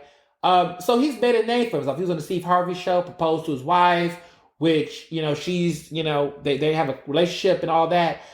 He has kids, and he's young. He's early 30s, maybe under 30, probably. In his 20s maybe, but he's young. He's a millennial. And again, no education, no certifications, none of that. But has been making money creating these ebooks and expertise around finances and how to make money and how to, improve your lifestyle, circle of greatness, all these different things this guy has created. And I have to say him because I have to put this all together. But I was basically calling out Nehemiah Davis because I feel like a lot of stuff he do is fuck shit. I think a lot of the shit that he do is illegitimate. I think a lot of shit that he do is not based on real, actual, credible results. I think a lot of what he do, in my opinion, is he's basically selling snake oil. That's my opinion. And I'm sticking with it. How do I know this? Why do I feel this way? Because several people that he has fucked over are associates of mine, friends of mine, people who have dealt with him. I've even have seen things he's done that are questionable in my opinion. For example, when he had this nonprofit, this foundation, he wasn't clear if it was a not-for-profit or a nonprofit. He never disclosed to people that he had a board, if he had a board or not. At one point in time, he did it. He was also not making it clear to people about whether he had a 501c3 status, whether the money was going to the 501c3 and paying out. He was never really clear about the ways in which he was using that money. But he was going on social media, on jets, flexing like he was on private jets, flexing like he was just like out here living large. And a lot of the stuff that he was doing, I come to find out that a lot of it wasn't being properly disclosed. Like, for example, he had a flyer buddy pass system with somebody who worked at the airport. His wife actually works for the airport currently, but at one point in time, they both worked for like a jet company or something like that, where they would clean out jets or working around them. So they had access to these really nice luxury planes and jets. And there were people who told me, allegedly, that he was doing photo shoots or taking pictures in these types of vehicles before getting fired. Apparently he got fired, his wife got fired, or they quit. Something of that nature. But now his wife works with airports, or at one point did work for airports. Maybe she doesn't anymore, but at one point she did, and there was a connection there. Also, he, pretty much was cheap. There was a group of people that went on trips to him. I think they went to like Europe. And they said that there was buddy passes. They were eating peanut butter and jelly sandwiches. He was very frugal with his money when they did go out. And it was a pain in the ass to go traveling with him. He was very caught up in trying to post on the gram. He was always doing a lot for the gram, is what those sources told me. And that he was living a lifestyle that seemed to be pretty misleading. So what you saw on Instagram wasn't what you saw on social media. There was a lot of, what you saw on Instagram was not what was happening in real life. He also bought ads in the Shade Room and would promote his business by telling his own narrative about how he, took his family out of poverty, or all these different things, trying to sell his services. And if you go on his Instagram, you will see he's always trying to sell some shit. He's always trying to hustle you down, okay? On some, buy your ebook, buy your stuff. And the sad part is that there has been people who have filed complaints to the Better Business Bureau, which you could go online and look, that they have said that a lot of the packages and the things that he sells them are not at the market value rate to which he's offering.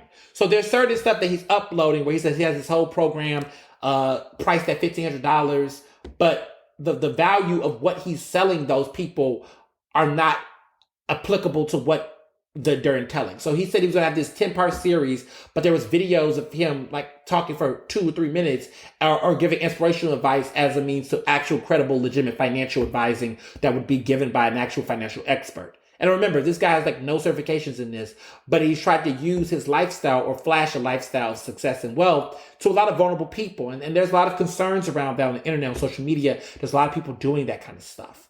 And so I called it out. I did a little mini documentary that was temporary. It's no longer on my Instagram, but I did a mini documentary that got a lot of buzz because I was able to connect the dots between a lot of these influencers, quote unquote, these business influencers in the Philadelphia area, and how they were projecting this and people were buying into it. They were getting massive followers, some of which appears to be bots. Like when you go on Nehemiah Davis's Instagram, his comments are bots.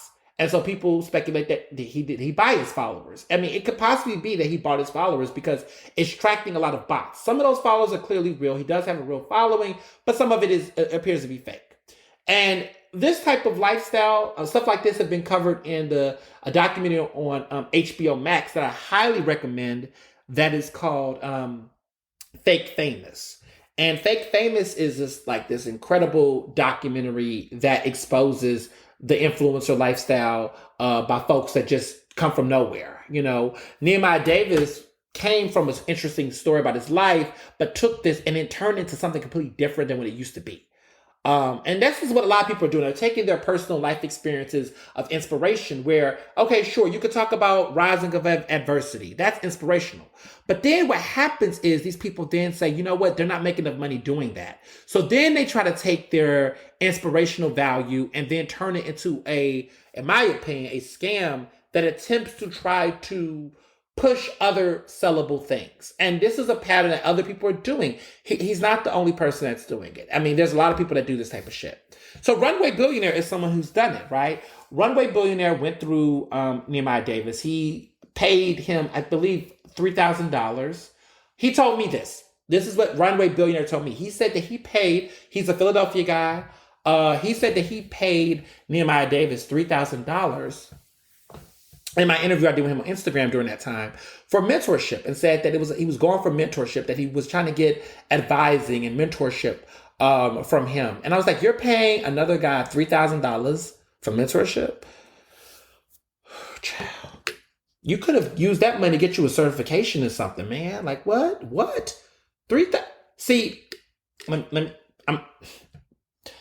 continue. So what has happened, so I told him I was concerned about his practices and I was worried for him and worried about his affiliation because there was some concerns raised. I did reach out to Nehemiah Davis several times to try to talk to him or go in his chat. Nehemiah Davis has been avoiding me like a bill collector. He does not want to see me. He does not want to talk to me. If Nehemiah Davis wants to talk to me, y'all, send him this podcast episode. I would love to talk to him about some of the things that he's doing and tell him directly and very directly, right? Like, you fucked up for what you're doing out here in these streets, bro. I want to tell him that, like, to his face or on a phone call or something direct. I've gotten in his Instagram lives and have communicated with him and told him, because what he's doing is disproportionately negatively impacting Black people in impoverished communities like Philadelphia, Black single mothers who's trying to financially climb their way up. He's doing a lot of things that, okay, he does the charity stuff, right? And that's cute, whatever. But then what happens is he takes the charity part and then use that to promote his business part. And his business stuff is fucking shaky as shit. But like his actual charity stuff, okay, his good deeds, that's stunt. It's stunt queenish, why? Like how many times are we gonna keep doing videos of us giving food to people who are homeless or people that are suffering from housing and food insecurity? Just give people fucking food. Like, I'm not gonna tell you all the times I've given food and helped people with causes like that, but I don't put pictures up on Instagram and doing that. I just don't. I just feel like, we gotta get to a point where we gotta stop, exploiting our people.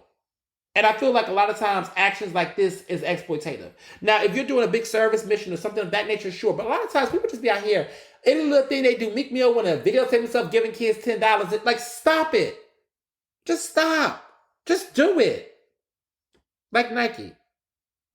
So that's been annoying. But the situation at hand that has really, taken things off specifically with Runway Billionaire is that this marketing, there's a lot of marketing, right? Projections, private jets, being in hidden destinations, being in mansions that they don't belong in, taking pictures. I mean, I've heard stories from some of these influencers that people have tried to, they set up a hookup from a friend, pay $600 just to get on a private jet just so they can be able to say they did it. It's a lot of, and maybe, listen, let me say this. I'm not saying that the private jets are not always real, but sometimes they're not, right? Sometimes people are pretending they're on trips that they're not on, or they're doing these experiences so they can be able to exalt this level of like wealth or status in ways that's just so fucking pointless. And there's a lot of materialism in all of this, right? It's a very flashy, it's very showy. It gives you, look what I did, I deserve it. Look at my shit I have. Look at all the money I've spent on this. Look at this. Like, look at my, and so it's this prosperity gospel that's getting preached to a lot of people around materialistic things. But that doesn't necessarily, like only God can bless you when you get some Gucci shoes. Man, fuck out of here. Like, it's shit like that just ticks me. There's a lot of people that's doing it. People that's out here, call themselves doctors that they're not doctors of, call themselves, doctors that fix student loans and fix other things. What do I know? They're not actually doctors. The tea is really good. So, there's a lot of people that's doing a lot of flexing on the social. And so the biggest, most ridiculous thing that happened this week was that Runway Billionaire had gotten people's surprise and startled on social media by saying that he was arrested on multiple charges. There was what appeared to be a mugshot that went up. It was put on social media. There was calls from accounts asking for people to sign a petition to help him get released. There was a situation. No one got all the details, what the charges were about, trying to find it, get information. Well, after about a day or whatever of speculation and concern from his followers in the community, because apparently the Instagram account was shut down that he had with all his followers, it just seemed like a lot was going on. And no one knows why the account was shut down, but he had like over 200,000 followers. But the account ended up getting shut down. And then there was this whole narrative around him being locked up or something. Well, it comes out that this was a hoax and that he actually created the hoax, that he falsified this narrative that he was, suffering from some type of arrest or incarceration or whatever, that was actually not true. And people got pissed. They were just like, what the fuck is this? And then some people try to call it a marketing genius. And then people like me was like, hold the fuck up. What the fuck is this? So regardless of whatever the case was, I just say it's a sad day when you got black men faking their incarceration in a time like this to try to promote their business. And so how we found out that it was not true and it was bullshit was that he ran a fake ass, what appeared to be a news clip by an anchor saying something like, oh, he was on charges of, improving people's financial success and yada, yada. It was just such a stupid stunt to apparently promote him, market his businesses. And now there's been multiple accounts created that people are calling fake accounts, but multiple accounts being created that is that are social media accounts about him with his image, and just a lot of just weird, wacky, bizarre shit. But apparently his real account is no longer on Instagram as of right now. But the hell, that could change too. Maybe that's a lie. Who knows? But it's just weird. And it just goes to show you that if you are somebody that trusts this motherfucker with your money, I would suggest you rethink that. I would suggest you don't do it, in my opinion. Because anybody that's going to play with something as serious as our criminal justice system in ways that are completely disproportionately impacting black men, and you're going to sit up there and you're going to use it as a marketing attempt to promote you in that kind of way, that's fucked up. That's low. That's sad. That is very concerning. And honestly, if people want to still give that man their money, do you, boo-boo, do you. So now let me talk about this. And this is the last one of my series of scams, grifts, and clownery. Monique, okay, a legendary icon, Monique, once famously said, okay, that when you fool around with clownery, the clown comes back to bite. And so was the case. So was the case for a woman that I knew, that I thought I knew, named Dr. Brandy. Okay?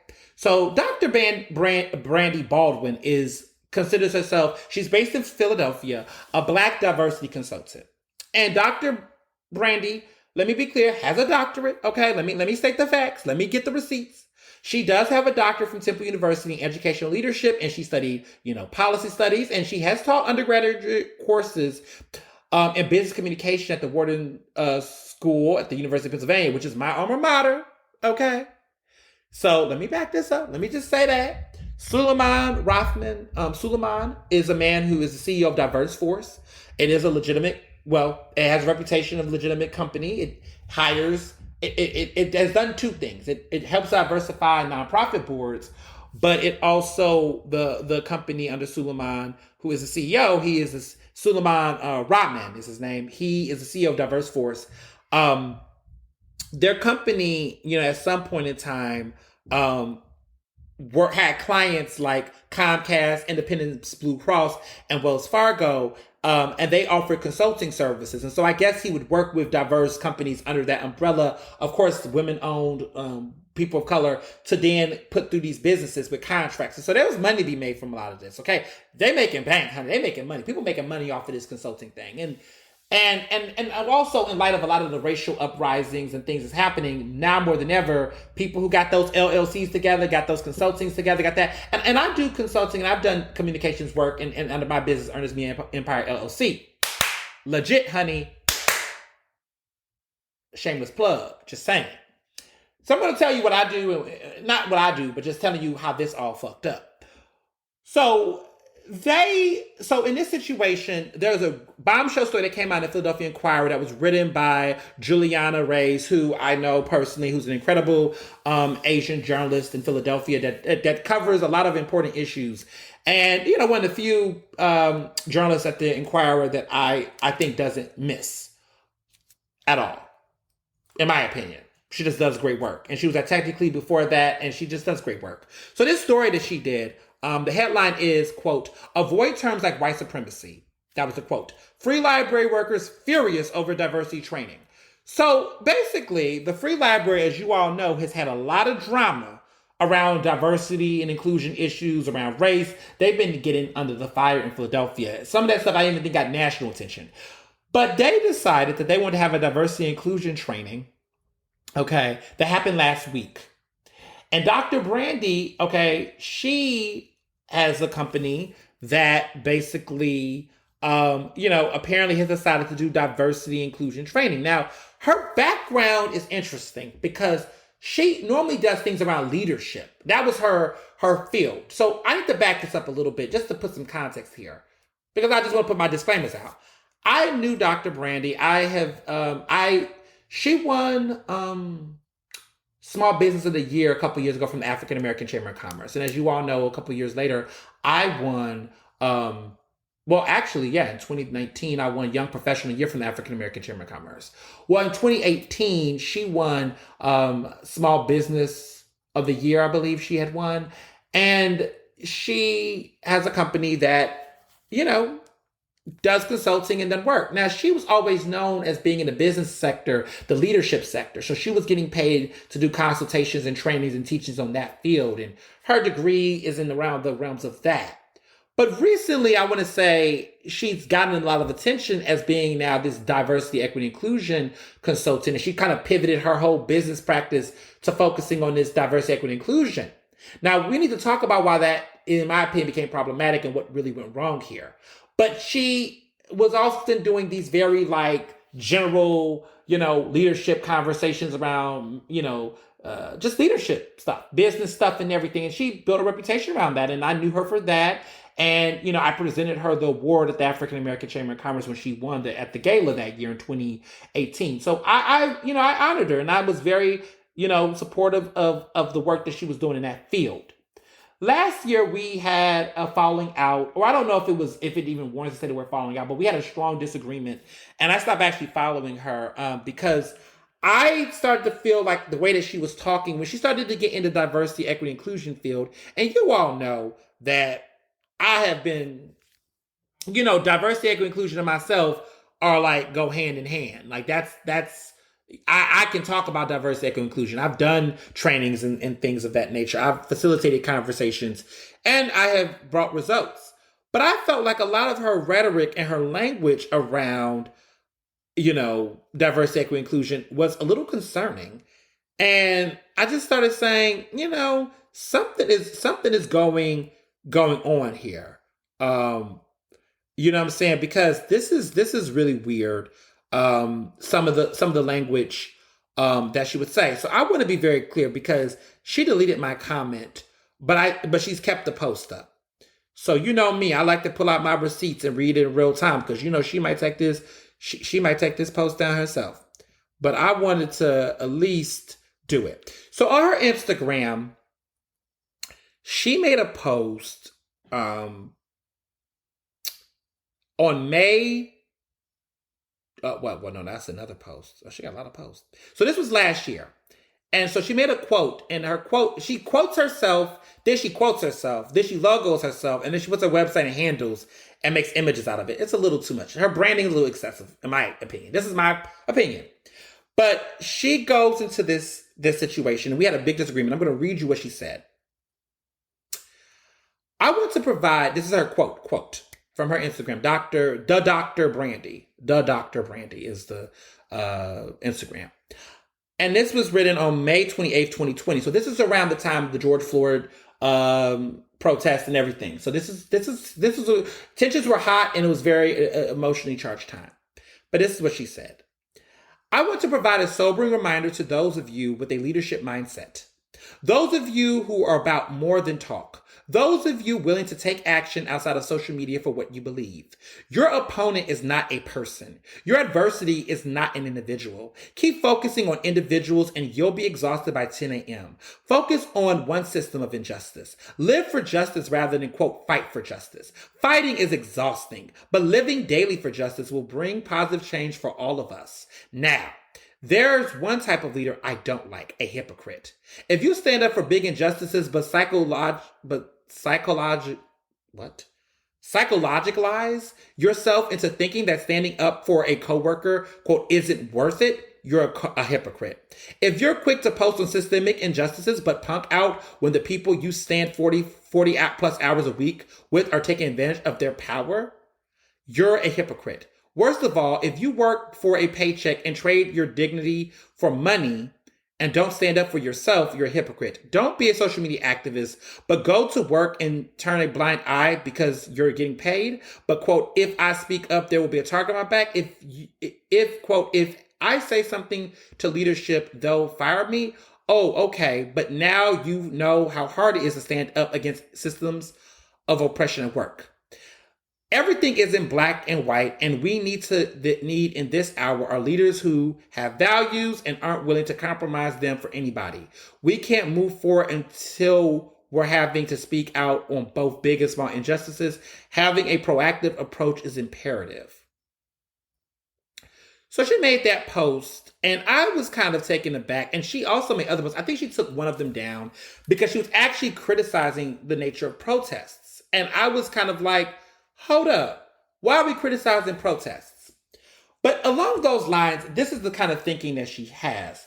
She oftentimes conflates this very business, pro-corporate, very business corporate mindset in attachment to a lot of her rhetoric around social injustice.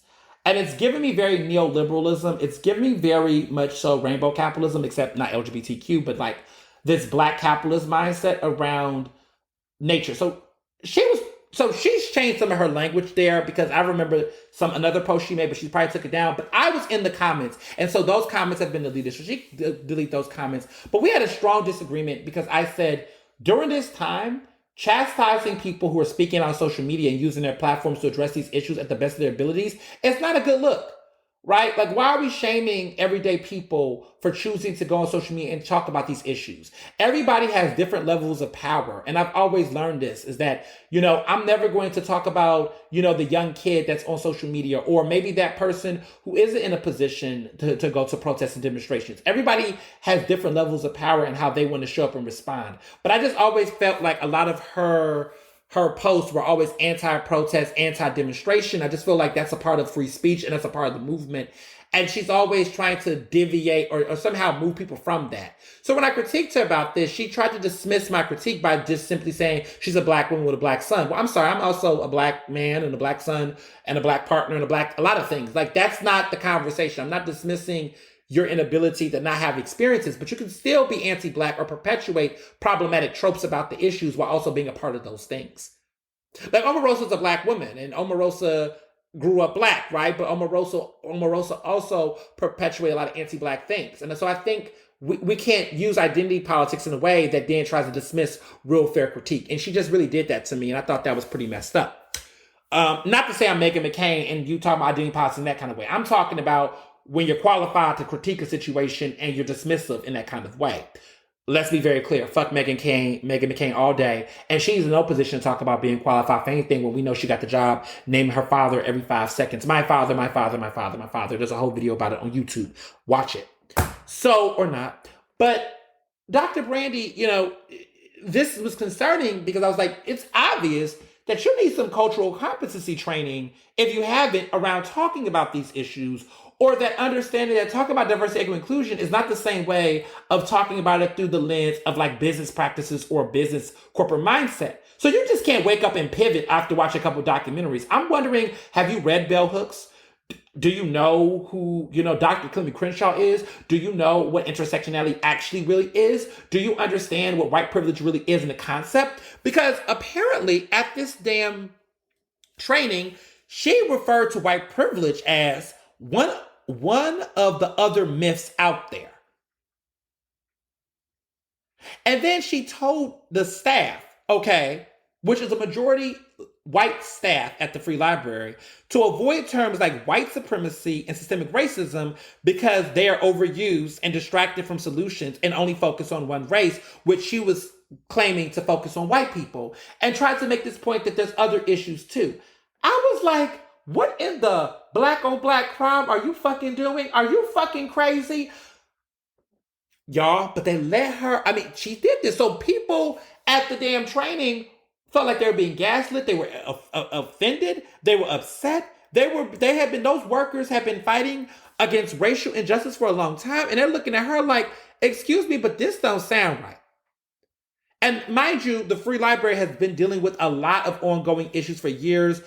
There's been conversations around a culture of discrimination and harassment against Black workers. A lot of the organizers came together and including a couple of prominent Black authors and others backed out of the Free Library speaking engagements in solidarity because people were basically protesting. And even one of the directors at the time resigned, and then the board chair is going to be replaced, and the library is now trying to get their DEI stuff together. But Baldwin brought a whole nother element, Dr. Brandy Baldwin brought a whole nother element that they were not ready for. So one of the people who was an organizer at the library and a co-founder of Concerned Black Workers of the Free Library, who has been really leading a lot of this racial justice organizing, just felt like there was a lot of things wrong with the presentation. And it just seemed that there was a lot of issues there. It was just that she really, somebody said that she was quote unquote divorced from reality. And it looked like a lot of what she was trying to do was placate to white people and how they feel uncomfortable with stuff like white privilege and all these other issues. And she's doing this in the consultation. Now, me, I get my sources. I have spoken to several people who have had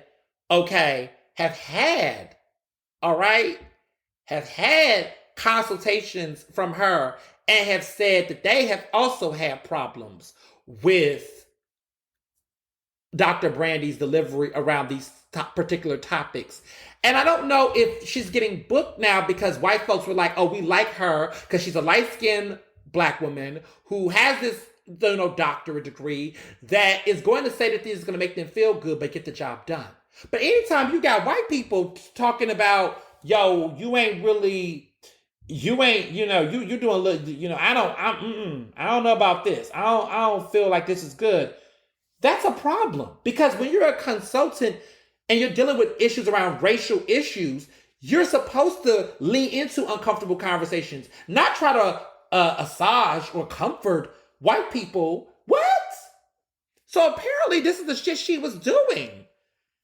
And people were paying her thousands of dollars to do this. Y'all, child. But all I gotta say is some of my friends, we saw this coming because I was concerned when she made the pivot to diversity, equity, inclusion. Listen, you just cannot go from being a business consultant that is doing leadership consulting to just saying, oh, I'm a Black woman, so I know about this and I can switch. And she did. She had this visibility. She already had clients. So people just was like, oh, she's an expert in this. No. Your expertise, it's sad to have to say this, but there are some Black people that need to take some time and have to really understand what these terms and this stuff means, because you just can't just say I'm Black and so therefore you do. But this is how identity politics can play a role in these cases, because she really thought that her identity alone gave her this opportunity to create a business practice that would give her business but also do harm. Because if the goal is to really get some real serious change within diversity, equity, inclusion, What you're doing is not anti-oppression training. What you're doing is not really real sensitivity training. And what you're doing is more white sensitivity trainings than actual racial sensitivity trainings. You're spending more time trying to find common ground between white people and their racism than actually trying to uplift and create space for black and brown people. And by all means, I know that there are black people that perpetuate anti-blackness and problems. You need a target mirror. Hello, right? You are part of those problems, right? Like what you're doing was gaslighting and problematic to those black people that was at that damn event. And so one person, quote, said that black folk, we are seriously suffering from PTSD from that fucking training. Even thinking about it now, I just want to cry, said Andrea Lemiones. And this is a black woman who helped organize the efforts there. What the fuck were you doing? So it's terrible, y'all. It's terrible. But see, here's the real thing, about this and the real problem about a lot of this type of work, is that a lot of people have tried to hustle on this and really hustle on this, like hustle hard on trying to turn these types of issues based off of their degrees, based off of filling in a network in a space that hadn't been occupied by black people in this city. And so it calls into question a lot of the stuff that's going on, because I've had concerns with DiverseForce personally with the ways in which they have been navigating, right? They're now saying they're going to sunset these types of consultations and that they're going to focus more on board diversity and inclusion.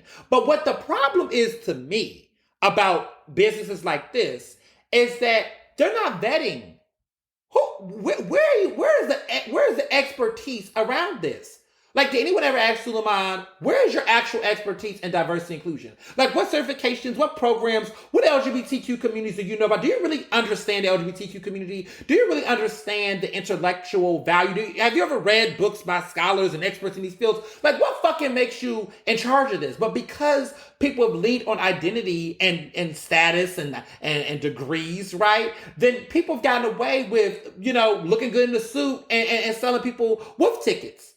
And white people don't know any better. They don't know what they're signing up for because they don't know. But black people smell the bullshit. And there's been a lot of interesting, problematic things that have been happening in the positions they take around criminal justice, police violence. All these different things come to a head in these situations. And so, for example, DiverseForce got involved with the Diversity and Inclusion Awards at the Philadelphia Inquirer. I had a lot of reservations about it. My partner had received one of those awards. And so I was there to support my fiance and support, him getting an award. And he liked it, but we both knew it was a joke. And it was terrible. And they're not even doing that again, the awards. The Philadelphia Inquirer never doing those awards. But they were basically trying to give out diversity and inclusion awards, even though their newsroom has been hit with a lot of diversity and inclusion problems. So why would they be in charge of trying to have their own diversity and inclusion awards? And this was put on and paid for by the consultation of Suleiman, who then turned around and got an award at the own award show that he consultated on. The things that people do for money in these times, okay? It's the clownery for me. It's the lack of real reality for me. It's the lack of what the fuck was you thinking for me. It's the lack of nobody sitting you down telling you this ain't it for me. But see, this is what people do. People be out here hustling off of these things and not having their shit together. So this is clownery for me. And there have been people that consider it almost like a scam because it's like, I'm not calling it a scam. Let me be very clear. I am saying that it's fuckery, and I am saying that it is buffoonery, and I am saying that it's clownery. But there have been some people who have come to me and have called it a scam. And they consider it a scam based on the elements that they don't really know, that the people that's involved in it looks like he's in a frat, he got friends and he got people in his network.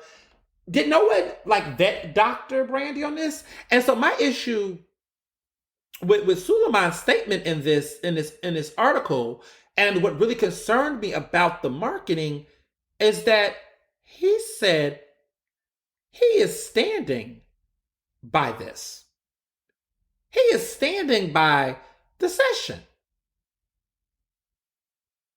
And said that the people that are speaking out were detracting from the goals of diversity and equity. How gaslighting is that?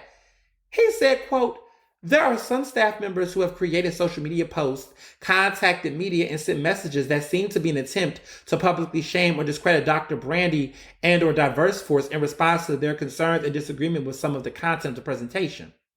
This is a reaction that Dr. Brandy touched on in her session, and we hope that the staff members who are engaging in these behaviors consider how it can be counterproductive to the overall goal of being inclusive and embracing diversity of thought and perspectives at the Free Library of Philadelphia. Child, if that's not the most fucked up statement that you... Listen, y'all know I like to analyze statements, so let me go ahead and analyze statements with my master's of communication management. Let's start off why this is a fucked up statement. Very briefly. So the first part of the statement, there are some staff members who have created social media posts, contacted media, and sent messages that seem to be an attempt to publicly shame or discredit Dr. Brandy and or DiverseForce in response to their concerns. First of all, where the fuck is the apology? Where the fuck is the, I am deeply disheartened, I'm deeply saddened by the frustration of the staff or people that they were not happy with their services? Where is the apology? As a professional, let me teach these old heads. As a professional, if you render a service that was not up to the satisfaction of the client or the consumer or the customer, you are supposed to first offer your regrets, your deep apologies. That's etiquette. You don't spend their time calling out all of the ways in which they have criticized you. To say publicly shame, how about rightfully criticize? Because they spent money. They gave you money for a service that pretty much your service was fucked up. You're spending more time trying to play the victim in a situation where you caused it because you did not vet Dr. Brandy or the presentation, or if you did, you thought that was okay? So you believe that white privilege is a myth? I need answers because white privilege is not a myth. But you stand by that presentation? Interesting.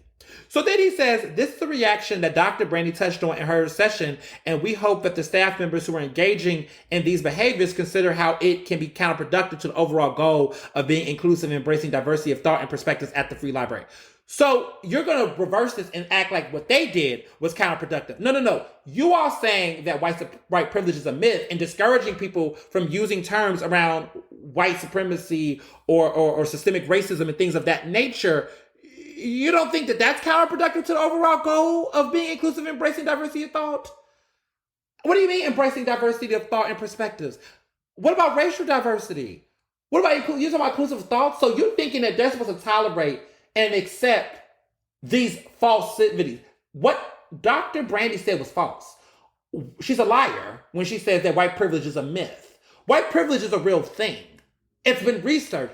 You're erasing and dismissing the work of black scholars and academics, but you have a PhD motherfucking D. You have a doctorate in education, and you're saying that white privilege is a myth? But excuse me, you that means you have not read books about white privilege? You haven't studied critical race study, but you're doing a diversity, equity, inclusion presentation with a company and a client that has racial issues, and you're trying to talk about fucking diversity and inclusion and diversity of thought? You sound like you're a Republican. You sound like some crazy right-wing, person that's pushing, what about diversity of our opinions and our thoughts? No. No. So that's trash. Trash. More trash. Because we're in this era where there are people that are using their educational pedigree and taking up space in spaces where there were people. So I will tell you some more information. I actually know that there is an individual, a group that actually tried to get that contract to do that work with the Free Library.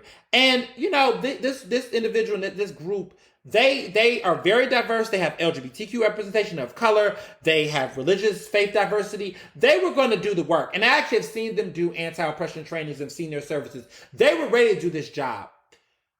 They didn't get it.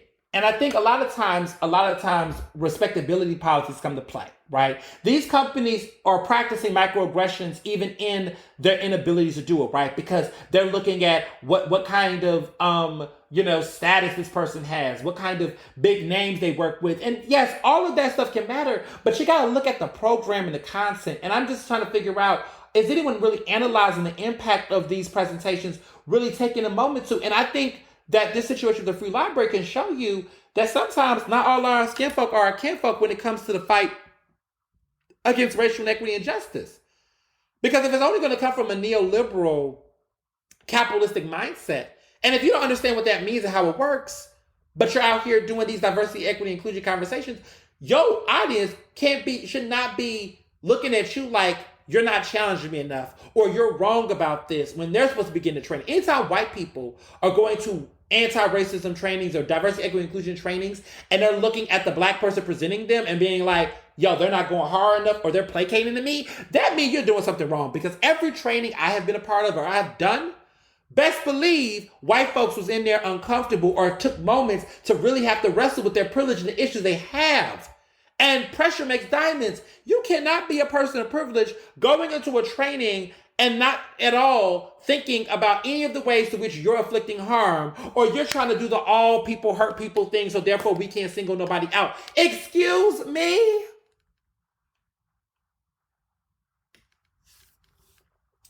This is what y'all pay for. These are the things that y'all pay for. These are the things that y'all sign up for.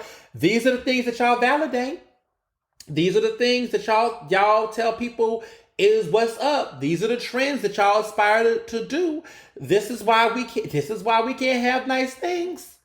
Because when there are these moments, right, where this is clownery. And so honestly, in my opinion, I think if I'm going to give Dr. Brandy some consultation. I'm going to give everybody consultation on this call. If I was Dr. Brandy, I would stop doing diversity, equity, inclusion trainings immediately. I would stop. I would go back to doing leadership trainings. But see, her credibility could be hurt. You got an Inquirer story where you are on the headline, telling people to avoid terms like white supremacy at a diversity training. I mean, I'm sorry, avoid terms like white supremacy. Are you serious? You're telling black people in a damn company, in a damn organization that's experienced acts of white supremacy to avoid using them, and you are a black person? That shit is wild. And the fact that Suleiman, who works and operates within black spaces, he is now he's doing work right now for the Philadelphia Inquirer. You stand by that language? Child. It's time for some people to pack up and reconsider. I am about to stand by it. I didn't even know this is what people think. I'm going, listen, facts on facts on facts.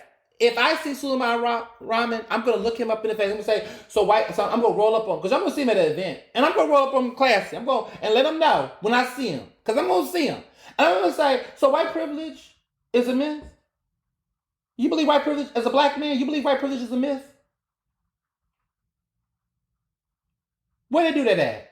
I'm going to ask him. Because he said he stood by the presentation. So you stand by that shit? You believe that shit? Do you not understand that your business, right? You're consulting Philadelphia Inquirer right now and trying to help them get diversity inclusion. And white supremacy is terms we should avoid? You stand by that? Couldn't be me.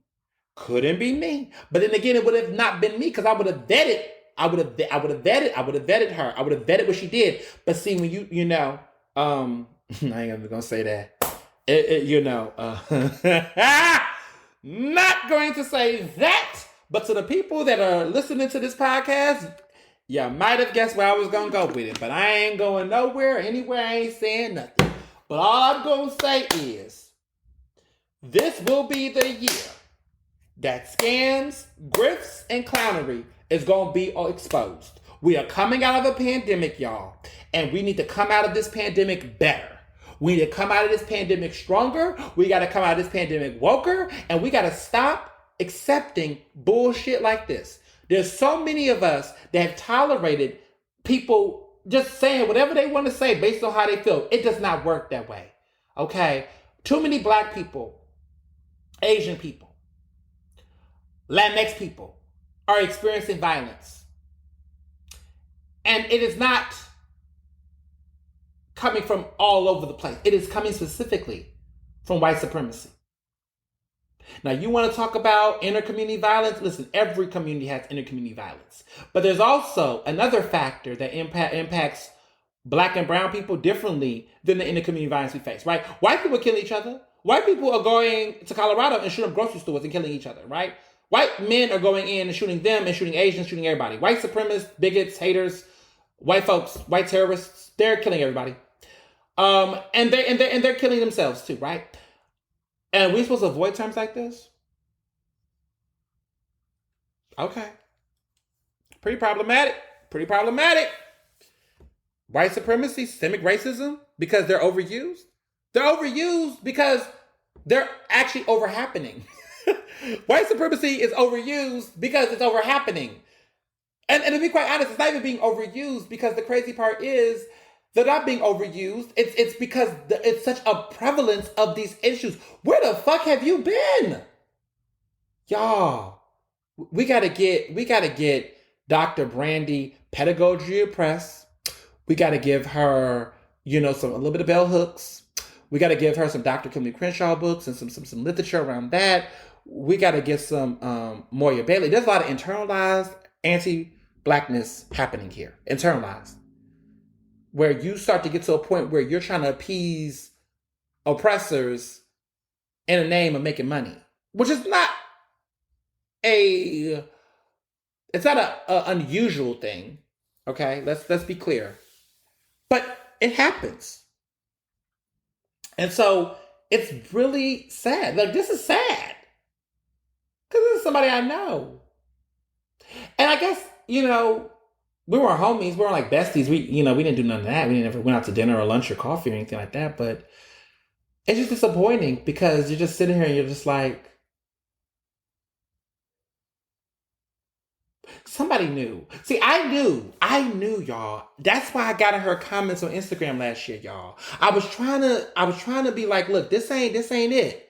And I think I even said this ain't it, but people getting themselves, feeling themselves, everybody around you telling you hot, you this, you that. Listen, I always have a team, and I have a team of people I trust. And I don't know who her team was. I feel like her team was a bunch of yes people. I have people that are yes and no people. Not yes and no people like I got people that only say yes, no. I got folks that say yes and no. There's people that pull me aside and say, look, Ernest, you're doing good here. Ernest, I don't know about this. Go about it this way, Ernest. People that privately do that for me. Listen, let me be clear. You don't offer yourself to me in that kind of way. It's a trust system. I have accountability people, accountability partners, I call them, right? That I trust, that know me well and understand not how to censor me, but how to make sure that I'm getting a message out in a way that, one, matches who I am as a person, and two, gives me the least amount of liability. Because that matters out here, people. That matters. And that was something that I work with my team, the people that I trust, right? They say, listen, I say, how do I say this without saying this? Or how do I say this without doing this? And that's important. And there's people I do that for. There's people that I'm an accountability partner to them, where I pull them aside and say, look, I love you, but this right here, I don't know if this is a good look, right? Or if I see an affiliation that don't make sense, I say, listen, I don't think that's a good affiliation. Let's call people in with love, but I only calling people in with love that want to accept that, but also people that you built trust with. Because there's a lot of people that like to stick their neck out and give people advice that don't want it. Like, I guess I kind of am doing with Dr. Brandy, but I'm sorry, Dr. Brandy, what you're doing out here is making my friends feel some type of way, so I got to call it out. But if this was something that had happened, I had seen it, and you wasn't dismissing me, because clearly I'm not your accountability partner, and that's fine, because I don't listen. I respect people's consent. But if that is what these are those moments where when I see shit like this happen, I'd be like, where are your friends? Where are your friends? Where are your friends? Where are your friends? Why they got you out here looking stupid? Because this is stupid. This is stupidity. This is stupidity. I can't act like it's a misunderstanding. Like, if you was out here saying shit like this, that these terms distract from solutions, I'm sorry. But how can you get to a solution if you can't identify the fucking problem? Listen, she need to pay me for some consultation. Listen. Let's have a conversation. You need to figure out how to address this. I do media consulting, communications, all that. Let's have a conversation. Let Ernest Me Empire LLC help you. Or anybody who out here doing dumb shit like this. Because Suleiman look like they need some consultation. Hopefully they figure a way out of this. But I feel like anything that is less than an apology to start is just not a good look. If there's no apologies made, if there's no concessions made for what the fuck has happened in the situation, then that means I'm going to have to tell people do not support DiverseForce. I cannot recommend DiverseForce, and people know I'm an influencer, and I have, that, but I'm also a leader, and I'm also a truth teller, and I'm also an accountability person. I'm all about that. If DiverseForce does not apologize for this, or apologize for this business, if Dr. Brain does not apologize for this, I cannot recommend this, and I will not encourage any of my business partners, anybody I work with, to do work and services with them. Period. See, that's how you have to speak truth to power. Put your foot down. Y'all nonprofit leaders out here, no. I support black-owned businesses, but I support black-owned businesses that do right by people and stand for the things I stand for. If you're running a business that is telling people to avoid terms like white supremacy before white people, that ain't a business I can support, bro. I'm sorry, it's 2021. We cannot be out here being raggedy like that. We cannot, and we cannot gaslight either. So that's why I stand on that. So, before I wrap up, I just want to say to people out here, because this was an episode, this is definitely going to get talked about. All right, listen, these past couple of weeks, man, listen, let's have a conversation. People, let's talk on social media. Let's get it on popping on the Twitter, the Instagram, the Facebook, and the LinkedIn, and everywhere else. Let's have the conversations. This year will be the year, man. I believe it. This year will be the year that we will begin to expose and, begin to end a lot of this type of stuff happen in our community, because enough's enough, y'all. For real. And, to freedom! Take care, y'all. Ernestly Speaking is recorded in Philadelphia, Pennsylvania, and can be found on Apple Podcasts, Google Podcasts, Spotify, and SoundCloud. To stay up to date with the latest on the show, follow me on Facebook, Twitter, and Instagram at Mr. Ernest Owens. Use the hashtag Ernestly Speaking to tell me what you thought about this episode, and check out my website at ernestowens.com.